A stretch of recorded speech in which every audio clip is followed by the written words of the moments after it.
Chapter 1, Daenerys. I see it. I see it. I am the true dragon. Under the thunder, Daenerys heard Viserys' terrified screams buzzing in her ears, mixed with unusual excitement and fanaticism. The dragon has 3 heads. The dragon has 3 heads. I have awakened the dragon. Daenerys opened her eyes in a daze and saw that Viserys had somehow gotten out of bed next door. He staggered towards the porthole, screaming, like a drunkard gone mad. He maniacally pushed open the small, tightly closed window, allowing the torrential rain to lash his body. Outside the porthole, the rain was pouring down, and thunder rumbled. White lightning flashed across the sky from time to time, illuminating Viserys, who was now in a state of madness in the small cabin. Daenerys finally woke up, her head in a daze, not knowing what to do. A white light, like a bolt, burst through the window. After the terrifying flash of lightning came a huge thunderclap. Daenerys couldn't open her eyes in the lightning, her ears were filled with the enormous roar, seemingly mixed with a hideous tearing sound and Viserys' abruptly cut off, painful wail. The buzzing sound after the thunderclap kept ringing in her ears. The lightning made Daenerys' eyes sting, and she couldn't stop crying. When Daenerys slowly recovered, her eyes fluttered open, and for a moment, it felt like a dream. The small merchant ship's cabin was nowhere to be seen, nor was Viserys. She found herself at the peak of the clouds, surrounded by immense golden thunderstorms. Flames and frost constantly fell from the sky. Above, a mass of roaring, rolling dark clouds churned with endless thunder and lightning, and a huge 3-headed beast circled within. The beast's 3 heads were grotesquely hideous, each with a single eye. Seemingly aware of Daenerys' gaze, the 3-headed monster slowly turned its head, and its 3 furnace-like eyes met hers. Ah! Daenerys cried out in alarm. With her exclamation, everything before Daenerys turned white. Her eyes gradually focused, and she realized she was back in the small ship's cabin. Her brother, Viserys, was lying on the floor by the porthole, his life hanging in the balance. Daenerys couldn't tell if this was reality or a dream until the storm poured in through the small porthole. Rain splashed onto her cheeks, chilling her to the bone. Only then did she become truly alarmed, realizing Viserys seemed to have been struck by lightning. Daenerys scrambled out of bed, approaching Viserys. She was knocked down by the heaving ship in the storm, but she persevered, crawling towards Viserys on her hands and knees. She brushed the wet, tangled hair from his face and shakily reached a finger towards his nose. Only after confirming that Viserys was still breathing did Daenerys' hanging heart finally relax. At number UN percent percent. A hoarse voice suddenly rasped from Viserys' throat. Daenerys was startled, scrambling away from Viserys. She retreated to the corner of the cabin, shrinking back and craning her neck to look back. Seeing that Viserys was merely muttering and hadn't woken, she crept closer again. Daenerys strained to understand Viserys' mumbling, but found herself completely unable to. The words Viserys uttered were all unfamiliar to her, words she couldn't understand, neither common tongue, the everyday language of the free cities, nor Valyrian. Daenerys was momentarily bewildered. Scattered footsteps sounded outside the door, followed by the sound of the door being broken down. What's going on? Assassins! A burly, beardless man pushed open the door. Seeing the scene inside the cabin, he immediately drew his sword and cried out sharply, looking around warily. The commotion outside grew louder, and Daenerys wanted to say something, but she couldn't find the words. She just huddled, timidly sitting beside Viserys without speaking. Before long, the men in charge of order confirmed there were no assassins, and Illyrio Mopetus, the owner of the merchant ship, arrived on the scene. "Miss Daenerys, what exactly happened here?" Illyrio asked Daenerys softly, who was clearly frightened. He was a stout man with a greasy, yellow, forked beard and a set of uneven yellow teeth. Although the plump Illyrio's eyes were filled with concern, Daenerys avoided his gaze, unable to look at him directly. The fleeting look of greed she had seen in the Pentos merchant prince when they first met had frightened the sensitive Daenerys. So, she could only respond in a weak, soft voice, "Brother, I don't know." She still couldn't tell whether what she had seen when she woke up earlier was real or a dream. Illyrio's expression was serious as he questioned her carefully about what happened. "I don't know," Daenerys struggled to organize her words, speaking in broken sentences. "I was asleep, I woke up to thunder, and I saw brother walk to the window like he was drunk, then lightning, no, I don't know." Daenerys began to sob softly as she spoke. She was sensitive, and although Illyrio seemed sincere, she still sensed a hint of impatience in his expression. So she lowered her voice further, I saw my brother walk to the window, and then there was a clap of thunder, and then he collapsed." She didn't mention the mad words she'd heard in her half-dreaming state, nor the white lightning that poured in from the porthole, nor the illusions she'd seen. She didn't know if Illyrio understood. Fortunately, he didn't ask any more questions. He just stepped forward to check Viserys' breathing, then called out, "He's just fainted. Put him back in bed, and fetch the ship's doctor." Next, Illyrio dispersed the noisy crowd. "What are you all doing, crowding around? Get out!" The ship's doctor arrived in a hurry. After a professional examination, he found no injuries on the patient, only temporary unconsciousness and a fever. So, the well-trained doctor performed a simple bloodletting and administered a dose of the expensive milk of the poppy to relieve the pain, allowing the patient to fall into a deep sleep. Illyrio asked, "How is he? Is he all right?" The ship's medic looked a little nervous. I believe so, Your Excellency." Illyrio frowned. "You believe?" The medic lowered his head. Yes, Your Excellency." Illyrio fell silent for a moment, then let out a heavy sigh. "Get out." The medic was relieved. "Yes, Your Excellency." In the cramped cabin, Illyrio and the medic had exchanged words, while little Daenerys stood in the corner, saying nothing. Illyrio was in a bad mood and didn't say more.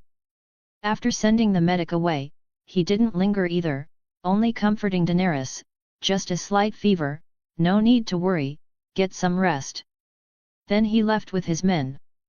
In the cramped cabin, only Daenerys and the sleeping Viserys remained. Until this moment, Daenerys only felt fear. In a daze, she recalled the circumstances surrounding Sir William's death. Back then, she understood nothing. Until she was driven out of that house in Bravos with the red-painted gate, and she and Viserys lived a life of starvation, constant hiding, drifting without a home, filled with fear, helplessness, and powerlessness. Just now, for a moment, she was afraid that Viserys had died. Although after selling her mother's queen's crown to survive, Viserys gradually slid towards madness, often treating her badly in private when he was irritable, losing his temper at her for no reason, screaming and kicking her. But Viserys was her only family. After the emotional roller coaster suddenly calmed down, Daenerys' mind began to wander uncontrollably, her thoughts scattering illogically. She fell asleep without realizing it. Hiss! The stinging pain in her finger woke Daenerys, and she instinctively wanted to pull her hand back. But a large hand held hers, strong and powerful. "Don't move," Viserys' voice commanded, leaving no room for argument. Daenerys didn't move. A tingling sensation ran through her fingers. She was astonished when she realized he was licking them. When Daenerys opened her eyes, Viserys had already released her hand and sat back on the bed across the small cabin. Daenerys stared at him blankly. Viserys was frowning, his purple eyes filled with a strange sorrow, his pale, haggard face etched with disappointment. She noticed blood on his lips, her blood. She dared not look any closer, and lowered her head timidly, asking softly, "What's wrong? Are you all right?" Viserys, his face lacking color, looked at her. "It's nothing." He stood up, adjusting his clothes. "You go back to sleep. I'll go out for some air." Without waiting for Daenerys to respond, he left. Daenerys was momentarily surprised. Viserys' behavior was confusing. Just now, when she looked over, she clearly sensed that Viserys was also avoiding her gaze. This was a behavior she had never seen before. She vaguely felt like she had caught something, and looked down at the finger that had been licked, discovering a small cut on the fingertip, from which a drop of crimson blood was seeping out. Chapter 2, Viserys. Daenerys Targaryen. Ugh. Viserys Targaryen. Ugh. So, this is the world of A Song of Ice and Fire? And I've become the beggar king. Ugh. Viserys stood at the edge of the deck, gazing at the faint outline of the continent on the eastern horizon, saying nothing. No one knew the turmoil within him at that moment. Transmigration. The soul currently residing in the body of Viserys was a regular university student from another world, Earth. Or rather, that wasn't quite right. He was, more accurately, a Gutiok king who had once been a regular university student on Earth. This was his second transmigration. Before this transmigration, the student had first transmigrated to a world called the Hyrule continent. There, he was an ordinary person with a quest in his mind called the shape-shifting technique to obtain materials from the Gutiok king and transform into one. After living on the Hyrule continent for nearly 10 years, he had thoroughly grasped the limits of the Hylians. No matter how hard he trained, his strength was less than 1% of the chosen swordsmen who had awakened after 100 years of slumber. He couldn't even defeat a regular Gutiok, let alone the Gutiok king. Fortunately, he realized this in time. He didn't necessarily have to slay the dragon himself. So, he changed his approach, and at the cost of a Hylian soldier set and 300 rupees, he hired the omnipotent chosen swordsman. And so, he completed the quest. It was that simple. He hadn't expected that after consuming the Gutiok king's materials and completing the quest, he would be met with a second transmigration. The world of A Song of Ice and Fire. He tried hard to recall his memories of Earth, searching for any information about this world. His experience of once transforming into a magical elemental being allowed his once blurred memories to gradually become clearer. The task of the shape-shifting technique in his mind had been updated when he arrived in this world, becoming the dragon transformation technique to collect the dragon souls of this world and become a true three-headed dragon. In a way, the task in his mind could be considered a system, but this system was very lazy, providing nothing but the task itself. If he wanted to, he could even ignore the existence of the task, treating it as a simple transmigration and living an ordinary life in this world. But, those were dragons. Although the dragons were not as beautiful as the Eastern dragons, their power was genuine. After his transformation on the Hyrule continent, he had once tried to challenge the ordinary Gutiok at the Hyrule Great Bridge and nearly lost his life. And now, the power of the Gutiok king was hidden within him, all he had to do was collect dragon souls. Viserys extended his right hand, clenching it into a claw in front of him, his purple eyes gazing forward with a certain longing. Footsteps echoed behind him. Viserys retracted his hand and lifted his gaze to the eastern continent. "Your Grace, when did you awaken?" The portly Illyrio approached, offering a surprisingly effortless bow to Viserys, addressing him with formal respect as if he were a subject. Viserys asked with a hint of mockery, "Tell me, my financial advisor, do your merchant ships carry any dragon bone artifacts?"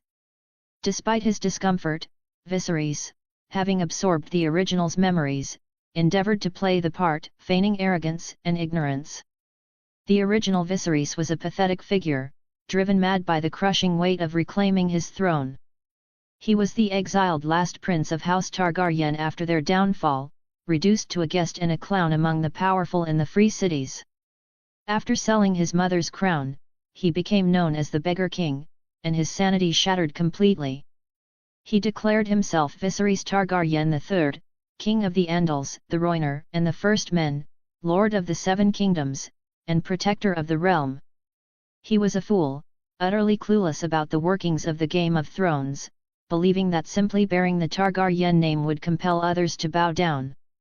He thought that if he returned to Westeros with an army, the world would welcome him with open arms. Not respected, unable to see reality. If the transmigrator hadn't arrived, in a year, because of his stupidity and madness, he would have his brother-in-law melt his golden belt and pour it on his head, bestowing upon him a deadly crown, and this was the ultimate reward he would receive for selling his sister, Daenerys. Wake up, the House Targaryen has been gone for over a decade. How stupid does Viserys have to be to believe that a verbally promised position as a finance minister would make a wealthy merchant governor of Pentos risk his life and property to help him reclaim the Iron Throne? Illyrio calls him Your Grace, yet makes him and his sister live in the cramped cabin of a merchant ship, claiming it's to conceal them from the usurpers and guard against hidden assassins. Illyrio is already calling him Your Grace in public. Of course, if the real Viserys was here, he would ignore these things, thinking that he'd achieved a great success by arguing his way into Illyrio calling him Your Grace, because Sir Willem Darry had held a simple coronation ceremony for him on Dragonstone after the fall of King's Landing. Illyrio initially called him Your Highness. Illyrio hid the disdain in his eyes, a harmless smile on his plump face. Dragonbone artifacts, Your Grace, I thought you would dislike those goods. Dragon bones aren't very rare in the world of A Song of Ice and Fire. Even though dragons are now extinct, during the Valyrian era and the Targaryen dynasty, there were many trained and wild dragons. Dragon bones, in the free cities, are like gems and spices, a high-profit commodity. Pure dragon bones or dragon bone crafts have considerable collection value, and even things like dragon eggs have been traded privately. Now, with the extinction of dragons, dragon bones have become a more valuable luxury. Viserys sighed, after drifting in the free cities for so many years, even if I dislike those goods, I have grown accustomed to them. Illyrio didn't care about Viserys' questions, nor did he even want to know the reasons behind them. He simply brushed them aside and steered the conversation towards something he wanted to know. Are you in good health, Your Grace? Shall I call for a ship's physician to examine you? I am healthy, and feel no discomfort. Viserys remembered the wound on his right wrist and subtly turned his head away. He felt a sudden surge of excitement, eagerly anticipating the restoration of his kingdom. Do you think that if I had dragon eggs, I could hatch a dragon and, like Aegon the Conqueror, reconquer Westeros? Illyrio seemed to think Viserys had addled his brains from the fever. Your Grace, you do not need to reconquer. All the people of Westeros await you. As long as you return with an army, raise your banners, and fight against the usurper, the Iron Throne belongs to the Targaryens. This is the consensus of Westeros. In fact, sensing that Illyrio was about to peddle some plan or perhaps try to flatter him, Viserys rudely interrupted Illyrio. He pointed towards a bay that suddenly appeared on the edge of the vast continental shelf to the east. A massive port city was already visible in the distance. Excited, he asked Illyrio, is that the port of Pentos? The people would welcome the king's army with food and drink? Viserys thought to himself, how could his predecessor have believed such nonsense? Illyrio was clearly trying to fool him, treating him like a fool, but he seemingly turned a blind eye. Illyrio swallowed his words but wasn't annoyed. A smile bloomed on his round face. Yes, Your Grace, that is the port of Pentos. Viserys feigned interest. Could you please tell me about Pentos, Illyrio? Illyrio smiled and nodded. Of course, Your Grace. It had to be said that, no matter what Illyrio was thinking, at least his expressed attitude made Viserys, who was actually being used, quite satisfied. At the very least, the man didn't make him lose face when he pressed on with some unimportant things. But this also gave Viserys a headache. Although his actions revealed that Illyrio actually looked down on him and harbored ill intentions, at least he was willing to concede verbally. As the saying goes, watch what they say and observe what they do. Illyrio's restraint in his words was at least quite commendable, but this usually meant that he was either cunning or thought he was cunning. This type of person was very troublesome because those who chose to scheme always acted in roundabout ways. If you didn't want to be sold out, you needed to be extra vigilant when dealing with them. Because whether he finally sold you out with a clever scheme or a foolish plot, the fact that he wanted to sell you was true. Oh, Daenerys has arrived. Hearing the sailors cheer, Daenerys realized they were about to reach their destination. She walked out of the cabin onto the deck and, after finding her brother's position, lowered her head and approached. At this moment, Viserys was chatting and laughing with Illyrio. She dared not get too close, so she stood shyly a few steps away, fiddling with her fingers, hesitating whether to go closer. Fortunately, Illyrio took the initiative to mention her. Viserys then beckoned her over, signaling for her to approach. She walked closer, her steps light and careful. Viserys didn't speak, and Daenerys hesitated, wanting to say something. Illyrio, being perceptive, said, "Your Grace, the merchant ships are about to arrive. I'm afraid I have matters to attend to and cannot stay." Viserys nodded in response, "As you wish." Daenerys quickly nodded in agreement. After Illyrio had gone some distance, Viserys still didn't look at Daenerys. He asked in a detached tone, "What is it you want to say?" Viserys' demeanor and actions seemed the same as usual, yet Daenerys felt a strange sense of unease emanating from her brother, starting that morning. Nevertheless, she replied. Softly, with her head lowered, she whispered, "Brother, you said we shouldn't be seen in public in our current situation." "In public?" Viserys replied in a gruff voice. "Did the governor not call me your grace in public? This is his ship." Daenerys frowned, considering the meaning behind Viserys' words. She wasn't foolish, she quickly grasped the core of the matter, but this didn't clear her thoughts. Instead, it filled her with confusion. Because when a fourth person was present, Illyrio would call her my lady, while he called her brother, Viserys, my esteemed guest. Daenerys cautiously inquired, "Do you trust him?" She glanced up, her eyes quickly assessing Viserys' expression. She didn't know if her words would anger her brother, Viserys. Viserys wasn't angry, nor did he answer Daenerys' question. He simply gazed towards Pentos, and countered, "Are you hungry, Daenerys?" After playing Tears of the Kingdom last year, the idea of the Gaiok King transforming into a three-headed dragon appearing in the A Song of Ice and Fire world had taken root in his mind. Now, he had finally made a start, and hoped to write a story worth reading. Chapter 3, Don't worry, I understand. The merchant ship didn't enter the massive port of Pentos. Instead, it sailed further, crossing the bay, passing a beachhead, and then a giant lighthouse, before entering a smaller, cleaner harbour. A panorama of mansions with red-tiled roofs and courtyards opened up before them.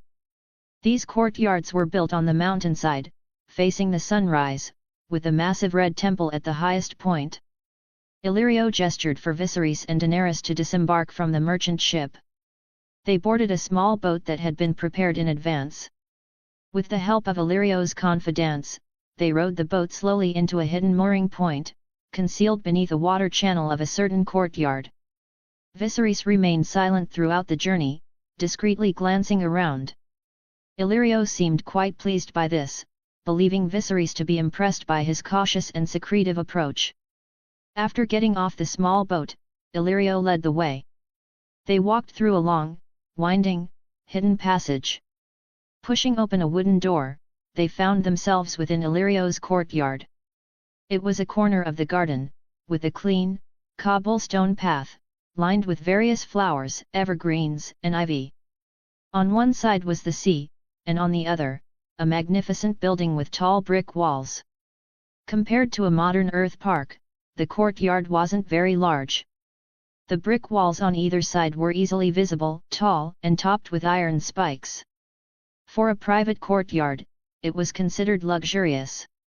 "Welcome to my humble abode, Your Majesty Viserys, Your Grace Daenerys," Illyrio said with a serious bow. Viserys replied with a stern expression. "It's a decent place, Governor Illyrio. When does the feast begin? The feast. Illyrio's expression was a little strange, as if he hadn't expected Viserys to ask such a question with such seriousness in this setting. But he quickly covered it up. Of course, Your Majesty. Please, follow me. Under Illyrio's guidance, the group soon entered the building. Then Illyrio summoned eunuchs and maids to take Viserys and Daenerys to wash up first. Yes, besides the usual maids, Illyrio even had eunuchs, responsible for taking care of daily life and guarding the courtyard. Wash up? Viserys questioned. Is this a custom before a feast in Pentos? Illyrio finally felt something was off. From the moment they landed, Viserys' attitude towards him had subtly changed, and only now did he finally understand. It was like this: previously, he had been willing to be a subject in order to serve as Viserys' finance minister, and Viserys treated him as such. But after landing, Viserys acted as though he were merely a guest at a banquet on his host's territory. Illyrio couldn't help but ask, Your Grace, forgive my impertinence, but have you perhaps misunderstood the nature of this invitation? Viserys raised his head and straightened his back. Governor Illyrio, rest assured. As long as your guests don't mock me as the beggar king, I won't cause any trouble during the banquet. I guarantee your honor will be preserved. Turning to Daenerys, who looked utterly bewildered, Viserys made the same assurance. Daenerys is the same. You can be certain she will be quiet at the banquet and won't provoke those noble women. He looked as though he were completely at ease, ready to attend the banquet and socialize. Illyrio frowned, certain that Viserys had completely misunderstood something. But before Illyrio could say more, Viserys, full of enthusiasm, instructed Illyrio to have the eunuchs lead him to wash up, then told the equally bewildered Daenerys to follow the maids. Illyrio wanted to clarify the situation with Viserys. Your Grace. Governor Illyrio, no need to say more. Viserys interrupted him again, a knowing look on his face. Don't worry, I understand. What exactly did you understand? Illyrio was momentarily stunned. The scene was a bit absurd. The eunuch and the maidservant didn't dare to act without Illyrio's instructions. Viserys waited patiently with a smile on his face. Daenerys was lowering her head, seemingly lost in thought. What about what we discussed before? Illyrio asked, bewildered. Viserys still wore that I understand expression, nodding, of course, I understand, Governor. After the banquet, I'll act as if nothing happened. I give you my word, as a Targaryen. Illyrio's eyes flickered, and he didn't know what he was thinking. In the end, he didn't say more, just waved his hand, instructing the eunuch and maidservant to take the two of them to wash up first. Viserys didn't know what Illyrio was thinking, but that wasn't important. What was important was that if Illyrio wanted to continue using this new Viserys, everything he had negotiated with the previous version of himself needed to be re-evaluated. Since things had come to this point, let's talk it over again. Viserys' strategy was simple: no matter how clumsy his acting, no matter how weak his words, he needed to send a signal to Illyrio. Oh, what? Weren't we just putting on a show before? Letting me, a disgraced prince, be your guest to spice up your grand banquet? You're serious about helping me reclaim the throne? I thought we were just joking around, having a laugh, brother. No matter how Illyrio reacted afterward, as long as he didn't flip the table, Viserys could seize some degree of control over the conversation. If Illyrio felt he was being played and couldn't swallow his anger, and decided to resort to violence, then, it would only be up to him, the beggar king, to utter the words, "My sword is always sharp." However, in Pentos, assassinating a guest during a banquet was a grave crime. In a way, as long as both sides didn't completely tear off their masks, the possibility of resorting to violence was small. After all, in situations where things could be handled with dignity, not everyone was like a Frey. Of course, Viserys had actually considered another strategy: to feign compliance at first, and try to obtain a few dragon bones from Illyrio to study whether they could activate the Collect Dragon Soul quest, and see if it could trigger the dormant power of the Gaiok King within him. Then, he would decide whether or not to play tricks on Illyrio. But on second thought, even Daenerys, the mother of dragon's blood, hadn't worked. Getting a few dragon bones might not be useful either. Speaking of which, the very notion of having the Gaiok King's power within was actually a question for Viserys. From his personal experience since transmigrating, aside from his body having a different soul, his physical condition hadn't changed much compared to his original self. He hadn't gained any extra strength, nor had he acquired any magic. That is to say, from a biological standpoint, he was still just an ordinary Targaryen descendant, not a human-shaped magical elemental creature, the Gaiok King. There was nothing he could do. The entity that had imprinted the quest on his mind was a lazy one. Aside from issuing the quest, it didn't offer any hints on how to complete it, leaving it all up to him. In the world of Hyrule, after achieving the goal of obtaining the Gaiok King's materials, he also had no idea how to become the Gaiok King. Speaking of which, he had prepared numerous plans at the time, but he never expected to succeed on his first try. Oh, right, his first plan was to swallow it whole. It must be said that swallowing monster materials whole was a very risky behavior, and it was extremely painful at first. The Gaiok King was a purely magical elemental creature, and the materials it dropped after being killed were its liver, wings, and horns, hard, huge, filled with the taste of magic, and extremely difficult to swallow. Fortunately, as he gradually finished swallowing the liver, he also slowly began to transform into the Gaiok King, growing scales and a dragon's head through magic. And after devouring the wings and horns, he became the complete Gaiok King. It was just a pity that he wasn't given much time to experience the power of a magical elemental creature's body before some force brought him to the world of A Song of Ice and Fire, turning him into an ordinary human again. Even though he couldn't feel it now, Viserys was certain that the notion of having the Gaiok King's power within was beyond doubt. So, his problem was how to gather the dragon soul. Undoubtedly, Daenerys, the mother of dragons, was the closest lead. Though she didn't seem to have much to do with the dragon soul at the moment, that didn't mean it would stay that way after the red comet appeared. After all, Daenerys had many extraordinary abilities in the world of A Song of Ice and Fire, a rarity in the Targaryen family for hundreds of years. She was the Unburnt, the mother of dragons, and she had dragon dreams. With all sorts of buffs, she was undoubtedly a chosen one. Viserys vaguely remembered that, according to the original plot, he and Illyrio would conspire to sell Daenerys to Khal Drogo, the Dothraki, in exchange for tens of thousands of troops to conquer the Seven Kingdoms. But after transmigrating and absorbing Viserys' memories, he found that Viserys knew nothing about the Dothraki at this moment. Originally, this simple-minded Viserys only vaguely knew that he would eventually abandon Daenerys, relying on selling her to gain power. But the people he considered were all the nobles of the free cities, who were not mentioned in the original story. Of course, he would sometimes consider some Westerosi nobles, but the thought that they were supporters of the usurpers who overthrew the Targaryen dynasty made him dismiss the idea. Then, the clues became very clear. The one who proposed selling Daenerys to the Khal in the original story was definitely Illyrio. But the current Viserys didn't plan to sell Daenerys, nor did he want to be controlled by Illyrio and the schemers behind him. To muddle the plans and buy time. This was the reason Viserys began to feign ignorance. Chapter 4, You're right, but...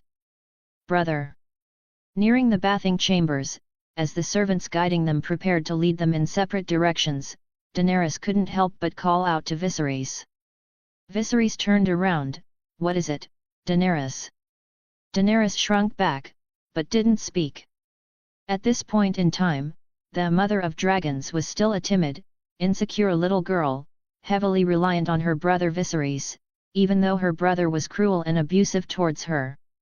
In the original story, it wasn't until she realized Viserys had cruelly sold her off, that everything was irreversible, and after marrying Khal Drogo, that she gradually grew into a strong and confident woman.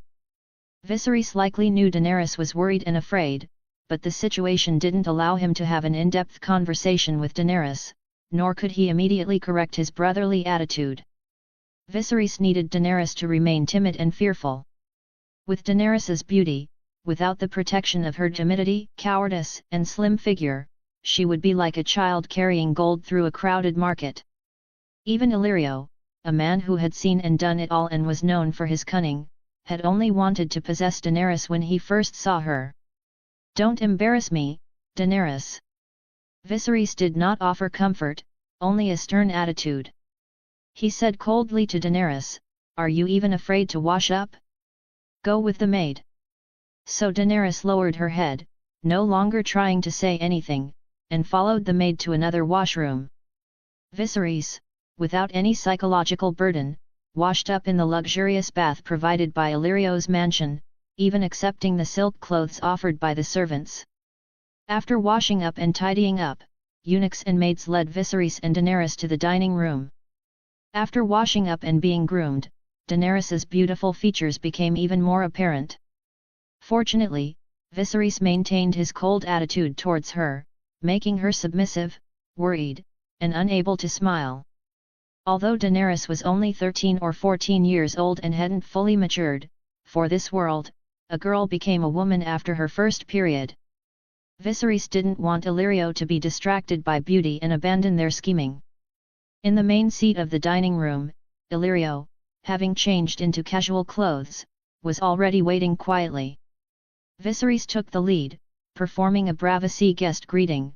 "Thank you for your hospitality, Governor Illyrio. Your generosity and courtesy are impressive." Illyrio's chubby face broke into a smile, attempting to correct him. "Your Majesty, you needn't praise me. It's my duty." "Oh," Viserys' words seemed to stick in his throat, "I wonder when your banquet will begin. My sister and I are eagerly anticipating it." Daenerys sat quietly in her seat, feeling very strange inside. She wasn't unfamiliar with Viserys' flattery towards the powerful, but hadn't they been addressing each other as ruler and subject before? The ceremonial greeting Viserys used came from the banquets of the free city's nobles. The reason he stumbled seemed to be because Illyrio didn't respond with the proper ceremonial greeting of a free city's banquet host, but he still maintained his composure, cleverly covering up his awkwardness.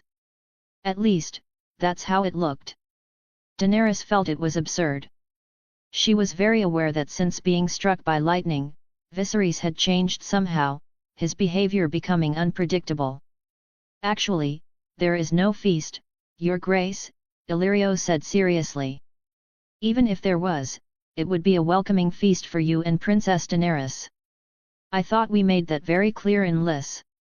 "Your Grace, were those words we spoke under the eyes of the gods all lies?" "Of course not," Viserys replied with a smile, his response quite proper. "I understand your needs perfectly, I only wish—" He paused, as if just realizing what Illyrio had said, asking in shock, "Wait, did you just say there is no feast?" Daenerys quickly glanced up, then quickly lowered her head. She saw Viserys across from her, eyes wide, revealing a dramatic expression of disbelief. Illyrio's expression was solemn. "Your Grace, I need an explanation." "Oh." Viserys still wore an expression of disbelief, licking his lips as if his mouth was dry, his mood difficult to calm. "Oh, by the seven." Seeming unable to organize his words, Viserys began to ramble. "Governor Illyrio, you mean?" He asked cautiously, "You mean that?" He repeatedly asked, "You really mean that?" Illyrio tried to see something in Viserys' exaggerated performance. He narrowed his eyes, glaring, "Forgive my presumption, Your Grace, but you thought—" "Oh, I'm sorry," Viserys began, as if about to answer. "I thought before." Then, as if remembering something, he stopped himself, muttering, "Oh, by the seven." He seemed shaken and shocked, struggling to calm himself. Viserys believed that being a riddle maker was very useful in the process of scheming and fighting for power. Because those lies you can't make up, the clever, or those who think they are clever, will fill in the missing parts themselves. You only need to guide them to think in that direction. Viserys' current behavior was inconsistent with the information Illyrio had received and the observations made during their interactions a few days ago, yet it seemed somehow plausible. Viserys and his sister had spent years drifting between the free cities as guests of the powerful, seeking refuge and plotting to reclaim their throne. But the enthusiasm of these powerful figures soon waned. Over the years, the two remaining Targaryens had been struggling to survive, living hand to mouth. Once Viserys had earned the name the Beggar King, he was treated as a clown by the great lords. Rumor had it that at banquets, he would often fly into a rage at the jesters, fools, and maids around the nobles when called the Beggar King. Occasionally, he would even be kicked out for clashing with the great lords, only to then sell off his belongings and go hungry while seeking another patron. If he had made this lifestyle his means of survival, then his behavior in response to Illyrio's invitation a few days ago was a performance, a way for the great lords to amuse themselves, a tacit understanding between the jester and the audience. After arriving here, Viserys' initial attitude was one of willing cooperation, like an actor being invited to perform for a living. Then, he was supposedly shocked by Illyrio's unexpected attitude. But was that really the truth? Illyrio didn't believe it.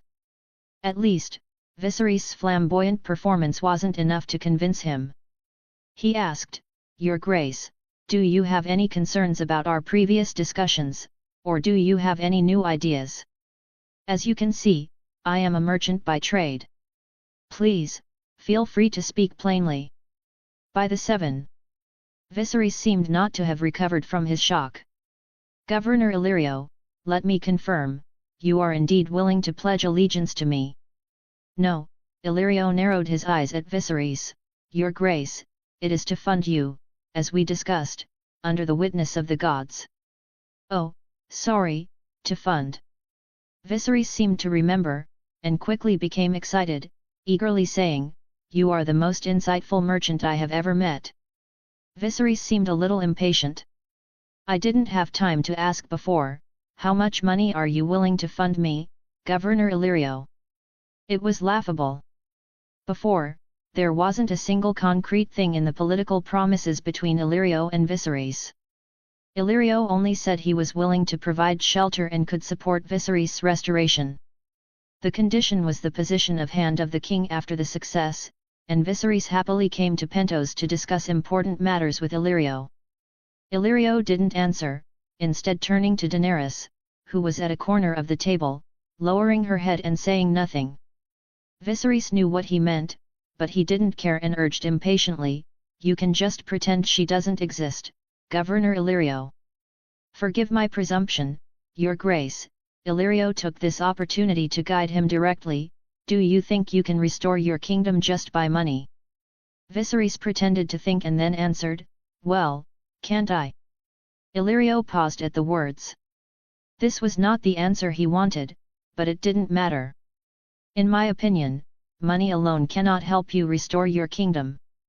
Your Grace, what you need is an army." Hearing this, Viserys said excitedly, "Yes, an army. Are you going to provide me with an army?"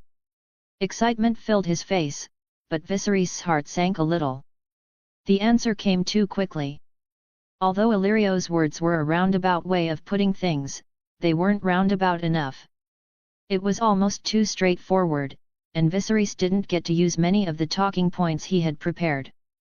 "I don't have an army, but I know where there is one." Illyrio introduced with enthusiasm, "Your Grace, have you heard of the Dothraki?" The peace agreement between Pentos and Braavos stipulated that the people of Pentos could not possess more than 20 warships, employ mercenaries, contract with free mercenary groups, or maintain any army beyond the city guard. Therefore, despite having huge city walls, Pentos was still considered the most vulnerable of the free cities. For this reason, the governors of Pentos maintained a friendly attitude towards the Dothraki horse lords, cultivating relationships with a series of powerful Khals, chieftains. Over the years, sending them gifts in gold and silver to ensure that their Kalassars, tribes, operated east of the Rhoine River, which served as a natural boundary for Pentos. In other words, it was a commercial city providing tribute to nomadic tribes to ensure peace. And now, Illyrio, as a dignitary of the commercial city, seemed to want to take the opportunity to become a political broker, linking the descendants of the Targaryens and the Dothraki horse lords. Viserys followed up, "I've heard a little." Illyrio was very confident, "Your Grace, you may be able to use the Dothraki to counterattack Westeros and reclaim the throne." Viserys asked, "The Dothraki, the tribes of the Dothraki see, they would also be willing to support me." "It's more like borrowing soldiers, Your Grace." "Borrowing soldiers? I am acquainted with several powerful Dothraki khals. If Your Grace is willing, perhaps tens of thousands of soldiers could be borrowed." Illyrio drew a flattering picture for Viserys, not forgetting to add some delicious sauce. "Cavalry." Unexpectedly, Viserys did not respond directly to Illyrio, nor did he ask about the price that would be required. Instead, he asked a strange question, "Governor, with all due respect, how much do you know about the continent of Westeros?" Illyrio was momentarily puzzled. Viserys gave him a more specific description, that is to say, besides the fact that the continent is called Westeros, and that the king there is currently Robert Baratheon, "Do you know anything about the political situation there?" Illyrio initially thought Viserys was mocking him, but seeing his serious expression, he couldn't tell. He assumed the topic had been diverted and was about to steer it back. But Viserys didn't give Illyrio the chance to continue leading the conversation. "Let's assume we borrow the soldiers, Governor Illyrio. If I borrow the soldiers, how would we transport them to Westeros, and where should we land?" Illyrio wanted to say, "We're discussing borrowing soldiers, and we haven't even borrowed them yet." Viserys was still asking, "Even if we land, and when the fighting starts, we take a city, but the people of Westeros don't accept the army I bring, or the Dothraki slaughter the town, what am I supposed to do?" Illyrio really wanted to say, "These are all hypothetical. Can we at least discuss whether we have an army first?"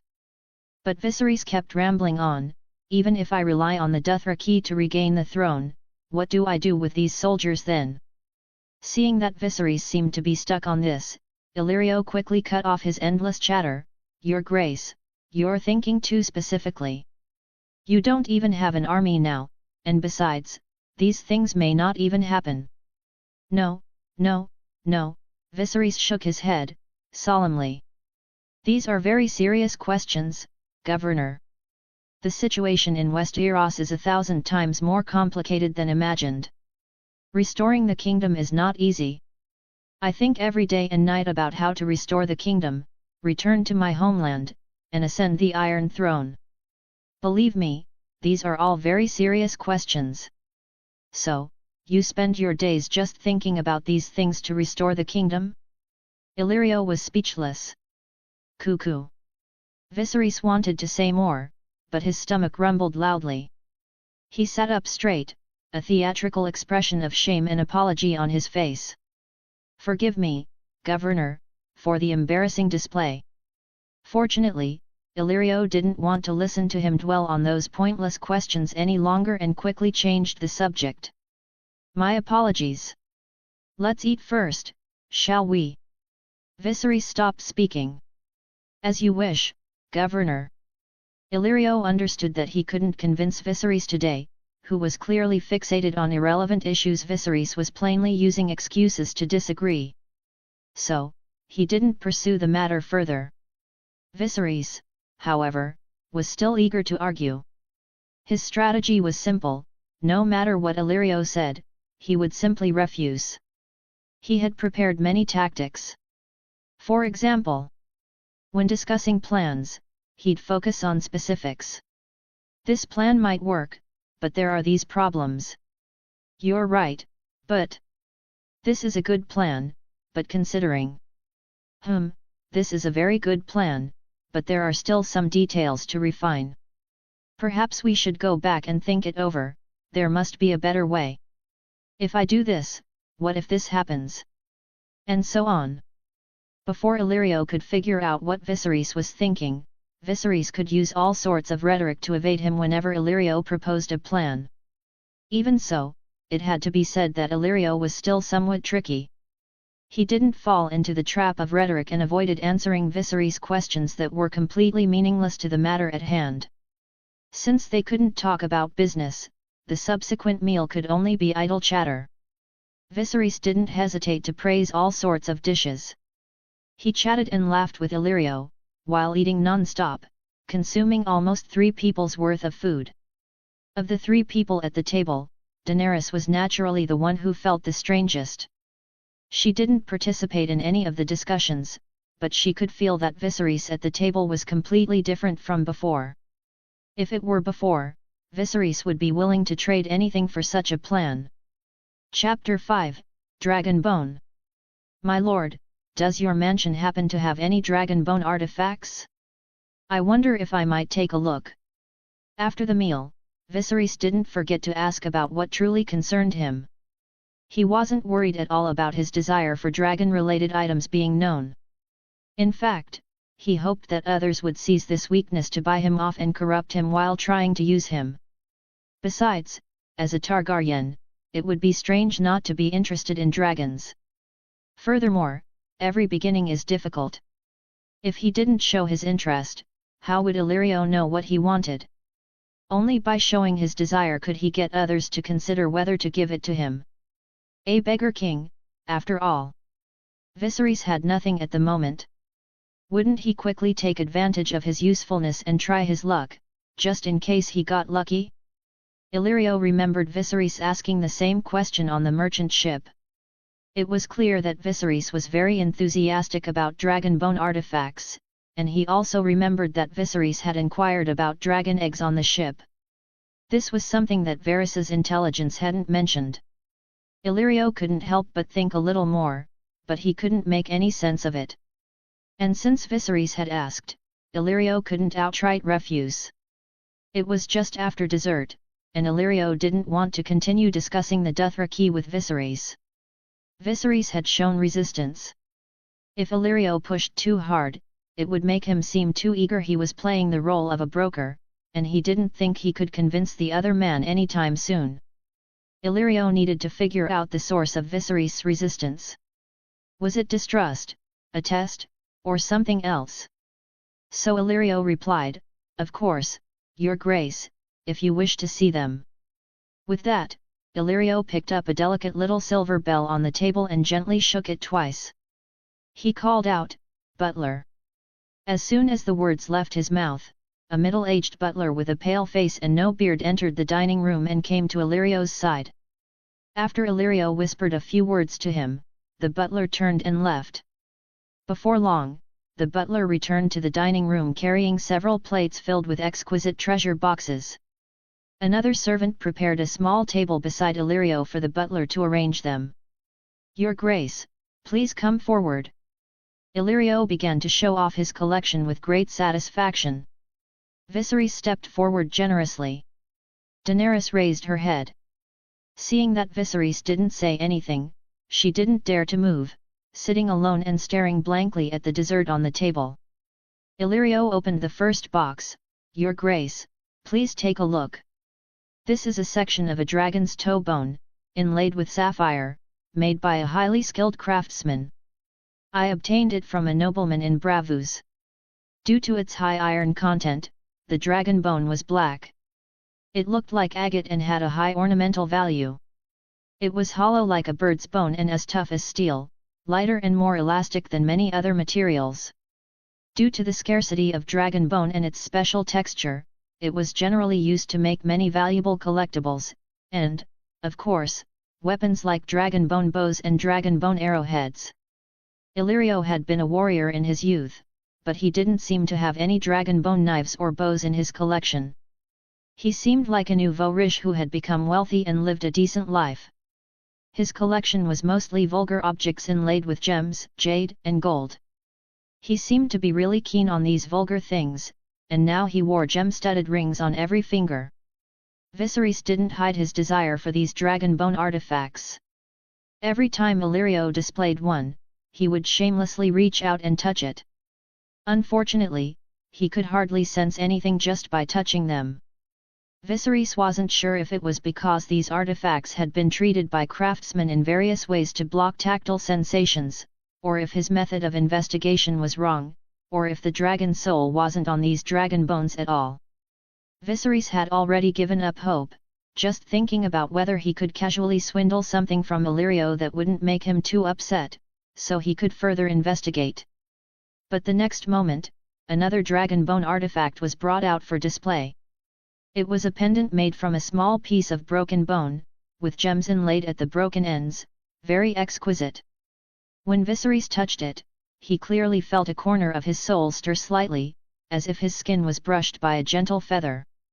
Ah, truly exquisite! Viserys moved his hand away, allowing Illyrio to put it back. Then, he continued to display the next item. Illyrio displayed 9 dragon bone artifacts, only 2 of them gave Viserys a feeling. Viserys wasn't an expert in appraisal and couldn't say whether it was the craftsmanship that was fake or whether there were differences between different dragon bones. "Your Grace, is there anything that catches your eye?" Illyrio said. "I heard that the royal family in King's Landing has collected several complete sets of dragon bone. I wonder what that looks like. Trying to provoke my desire for King's Landing?" Viserys didn't answer immediately. Instead, he picked up the dragon bone pendant he had already set his sights on from the collection, as if no one else was present. He lovingly stroked the patterns on it and said in a low voice, "King's Landing, I will return there sooner or later and take back everything that belongs to me." It was only right to reveal one's ambition and aspirations at the appropriate time, and greed as well. Whether it was true or not, this kind of performance was free, and perhaps, when one had nothing, it could get you something from the right person. Seeing Viserys' flamboyant performance, Illyrio thought, he might not be testing my sincerity with his clumsy acting, seeing how much I'm willing to give.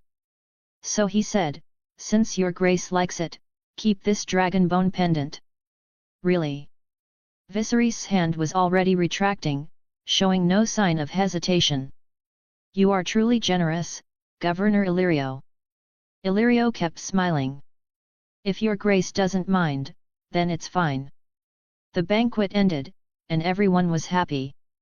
As for Illyrio, although Viserys' performance seemed slightly different from Varys's intelligence reports, and he hadn't quickly secured the alliance with the Dothraki, he had at least managed to keep Viserys and Daenerys under his control.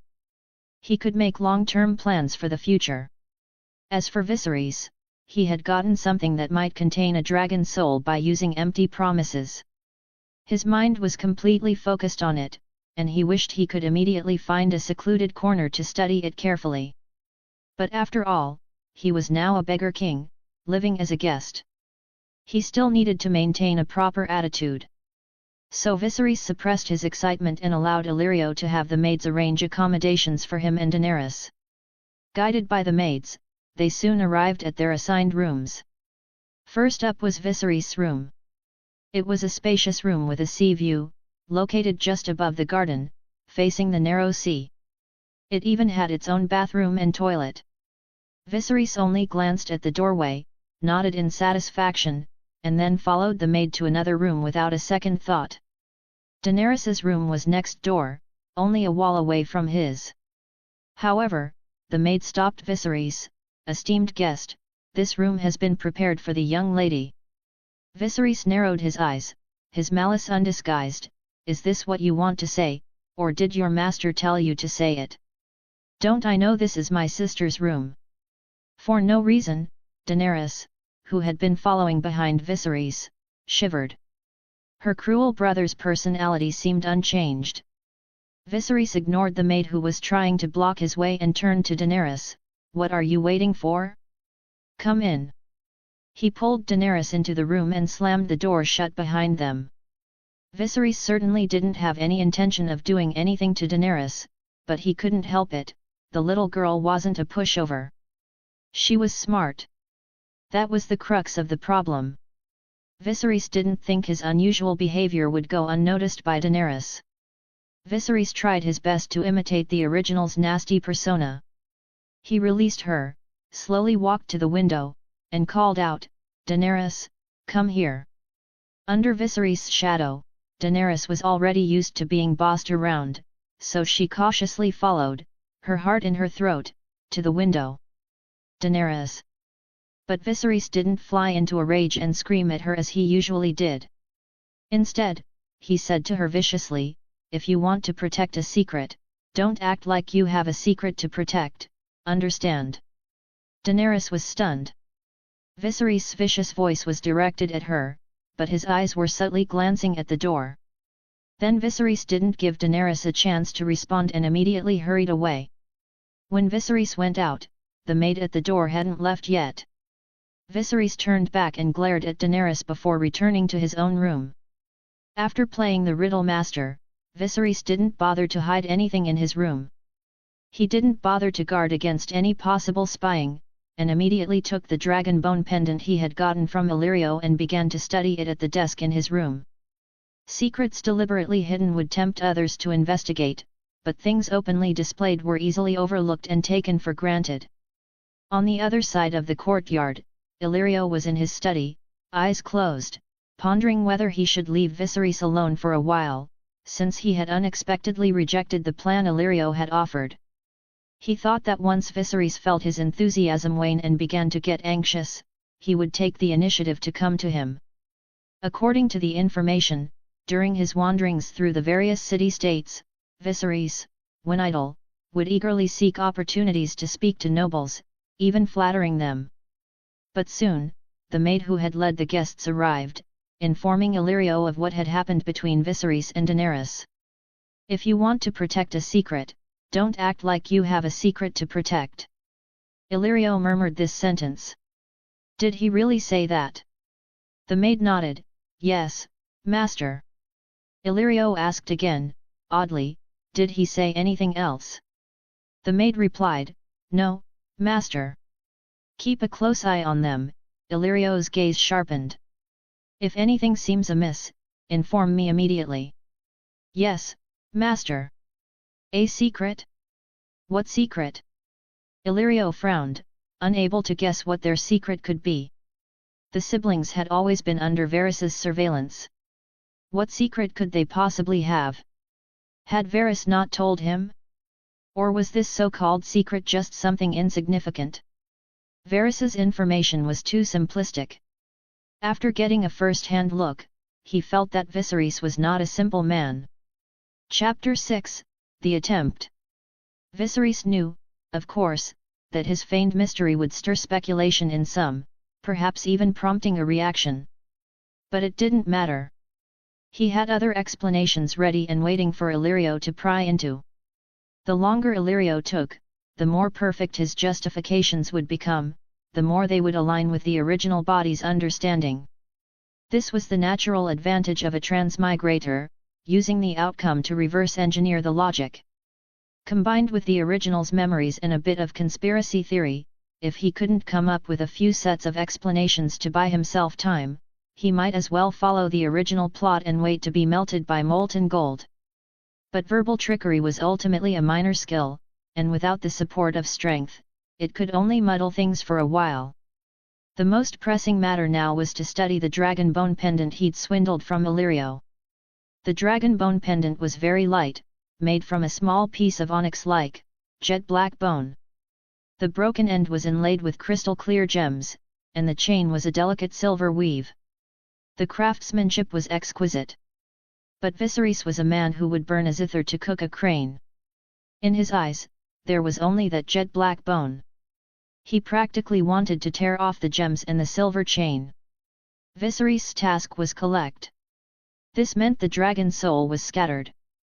And this piece of bone gave him a strange feeling when he touched it, so he was certain there must be something related to the dragon soul within. But unfortunately, a simple touch couldn't awaken the dragon soul potentially hidden within. The sensation was peculiar, unreal. Viserys believed it was a mystical touch, a reaction caused by the power dormant within him. But how could he utilize this reaction? How could he tap into the power within? Viserys began to experiment. He first took out the dagger he carried, the only sharp object he possessed. In his memories, Viserys had originally owned a sword, but he sold it to survive. Fortunately, he'd kept a dagger for self-defense. He gently sliced his fingertip, squeezed out some blood, and smeared it on the black dragon bone. This was likely a common attempt for any transmigrator faced with a treasure they didn't know how to use. Alas, the dragon bone showed no change, it didn't absorb the blood and shine brightly. But Viserys wasn't discouraged. He brought the blood-stained dragon bone close to his nose and carefully sniffed the scent. After much hesitation, he stuck out his tongue and licked the blood-stained area. The first thing he tasted was a sickening sweetness. He couldn't tell if it was the iron corrosion from the dragon bone, his own blood, or the dried, gummy substance the artisans had used to polish the bone. It was a risky move, to say the least. Fortunately, it didn't work. If it had, he'd be vulnerable to poison in the future. Despite the failed attempt, the idea of a similar approach lingered. In the previous world, he'd triggered a change by swallowing materials. So, he wondered if he should try swallowing this stuff. Viserys quickly poured himself a glass of wine, a low-alcohol, fermented beverage. It was sour and slightly sweet, meant for quenching thirst. Among the powerful, the choices were usually wine, lemonade, or tea. Viserys began scraping some dragon bone fragments with his dagger, mixing them into the wine. He shook it well and then drank it all down. Still nothing. Since it was ineffective, the idea of swallowing the dragon bone was dismissed entirely. The dragon bone in the world of ice and fire wasn't a small quantity, and it was fundamentally different from the magical elemental materials he had swallowed before. The Gaiok King's material he swallowed was a pure magical element polymer.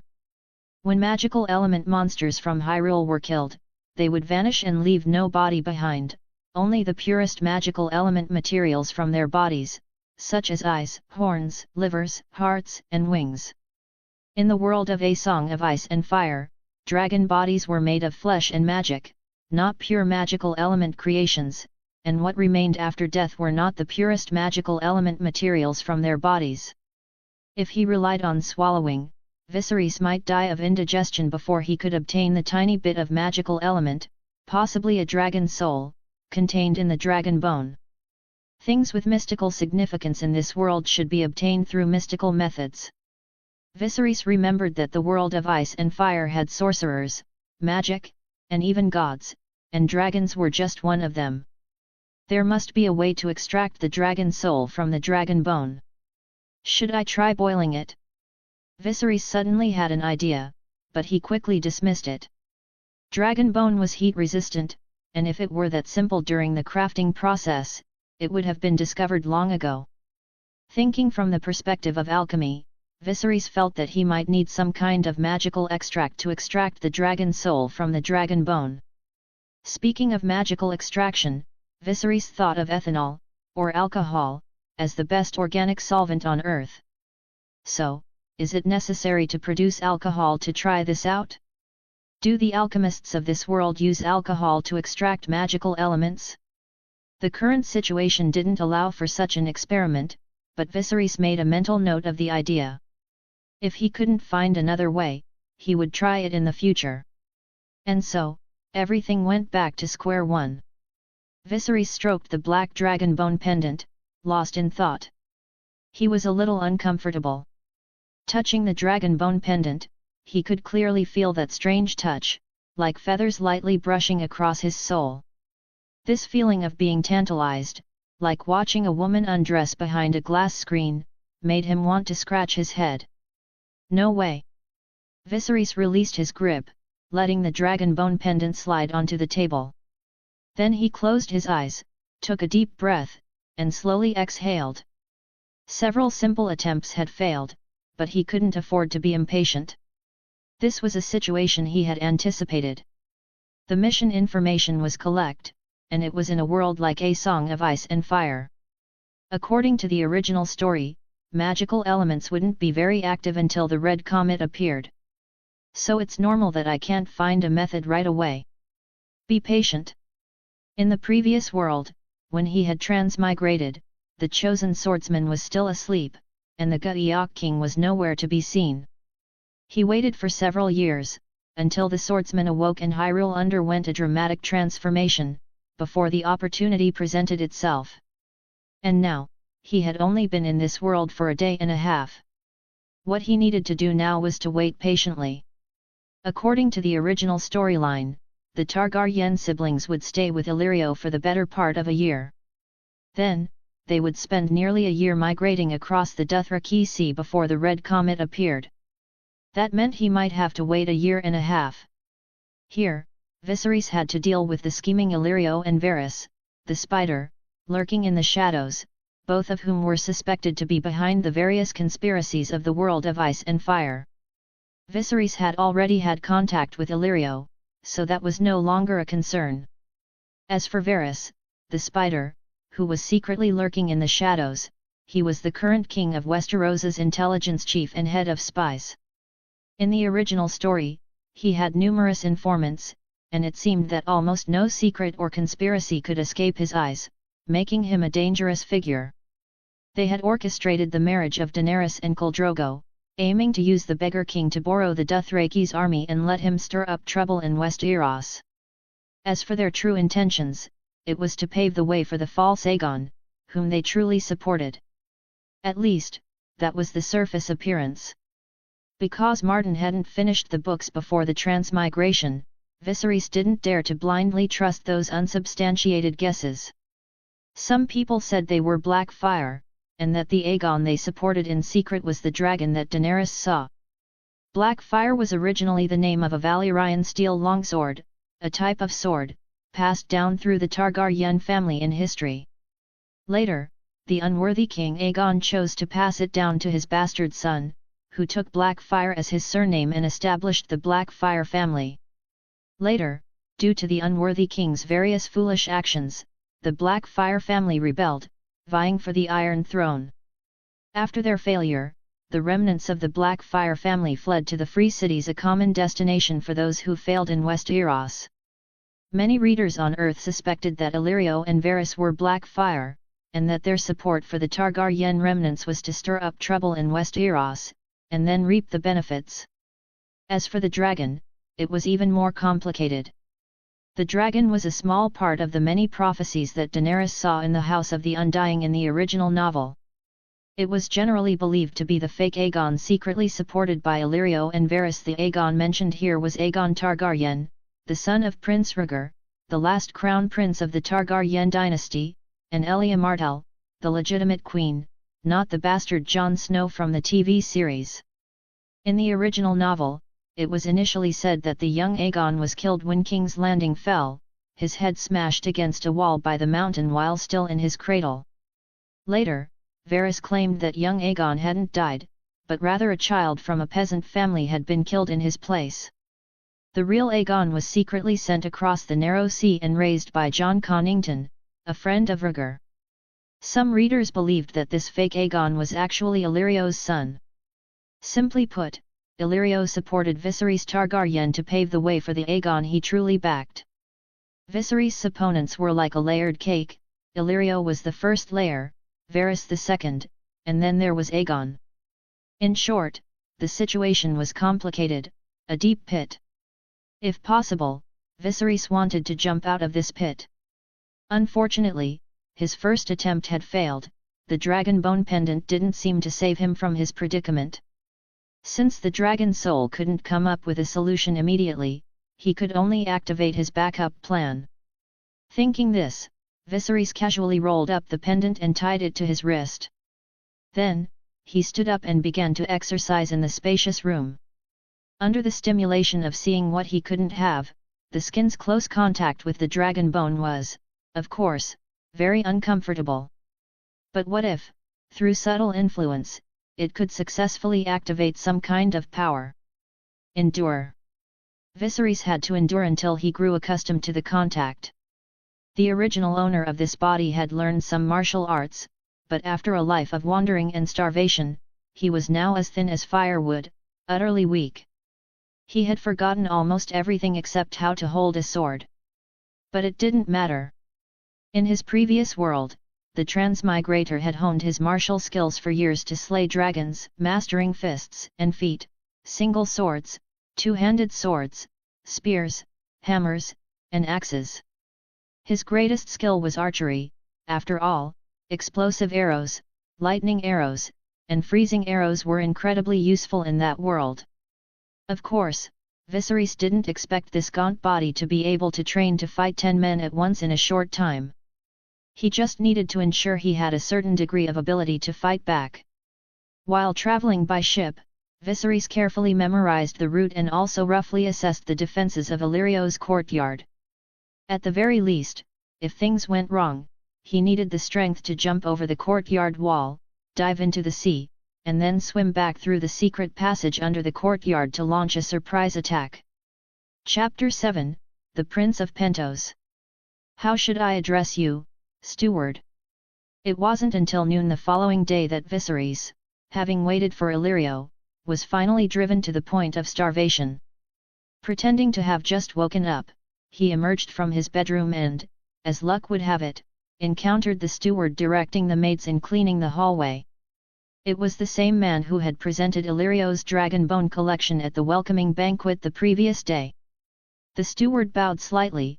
"Just call me steward, esteemed guest." Viserys said, "Surely you have a name." "Just steward will do, esteemed guest."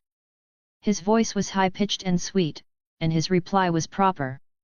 "The master has instructed that if you require anything, you should come to me." Viserys said with a smile that was difficult to interpret, "You have an interesting name."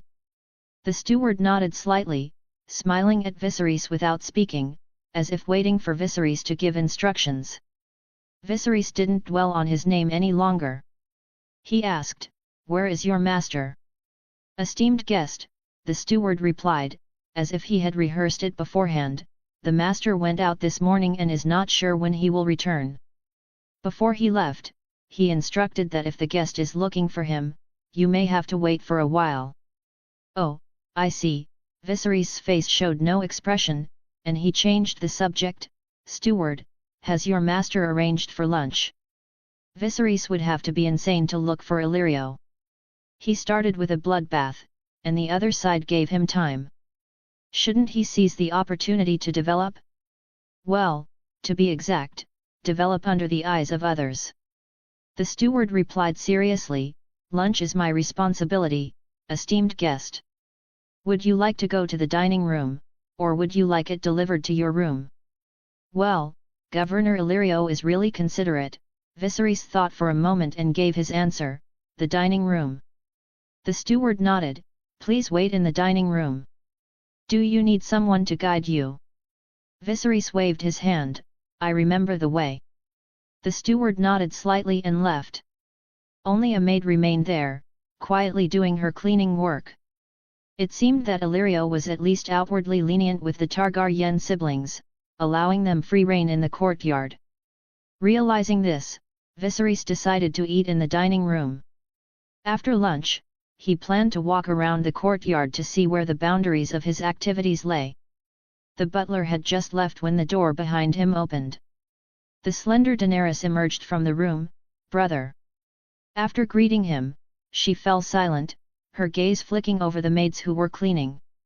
She immediately lowered her head and, like a handmaid, tiptoed to Viserys' side. Viserys nodded to her. "Are you hungry? Come on, let's go eat lunch." With that, he started walking towards the dining room. Judging by her appearance, Daenerys had woken up long ago but hadn't dared to come out because she hadn't heard Viserys call her. She had been hungry for half a day. Lunch consisted of fish, roasted pork, and honey cream bread, accompanied by wine, very much in the style of Pentos. In the vast dining hall, only Viserys and Daenerys were currently eating, with the butler silently attending to them. Viserys asked, seemingly without a specific target, "Butler, do Illyrio's family not live here?" The butler paused, then replied, this is merely one of the master's many estates, esteemed guest. Viserys couldn't help but glance at him. Oh. He didn't ask any further questions. Daenerys listened to the exchange between Viserys and the butler, their answers not quite matching the questions, and her mind started to churn. Since the incident, Viserys' behavior had become unpredictable, and the things he said were vague and confusing.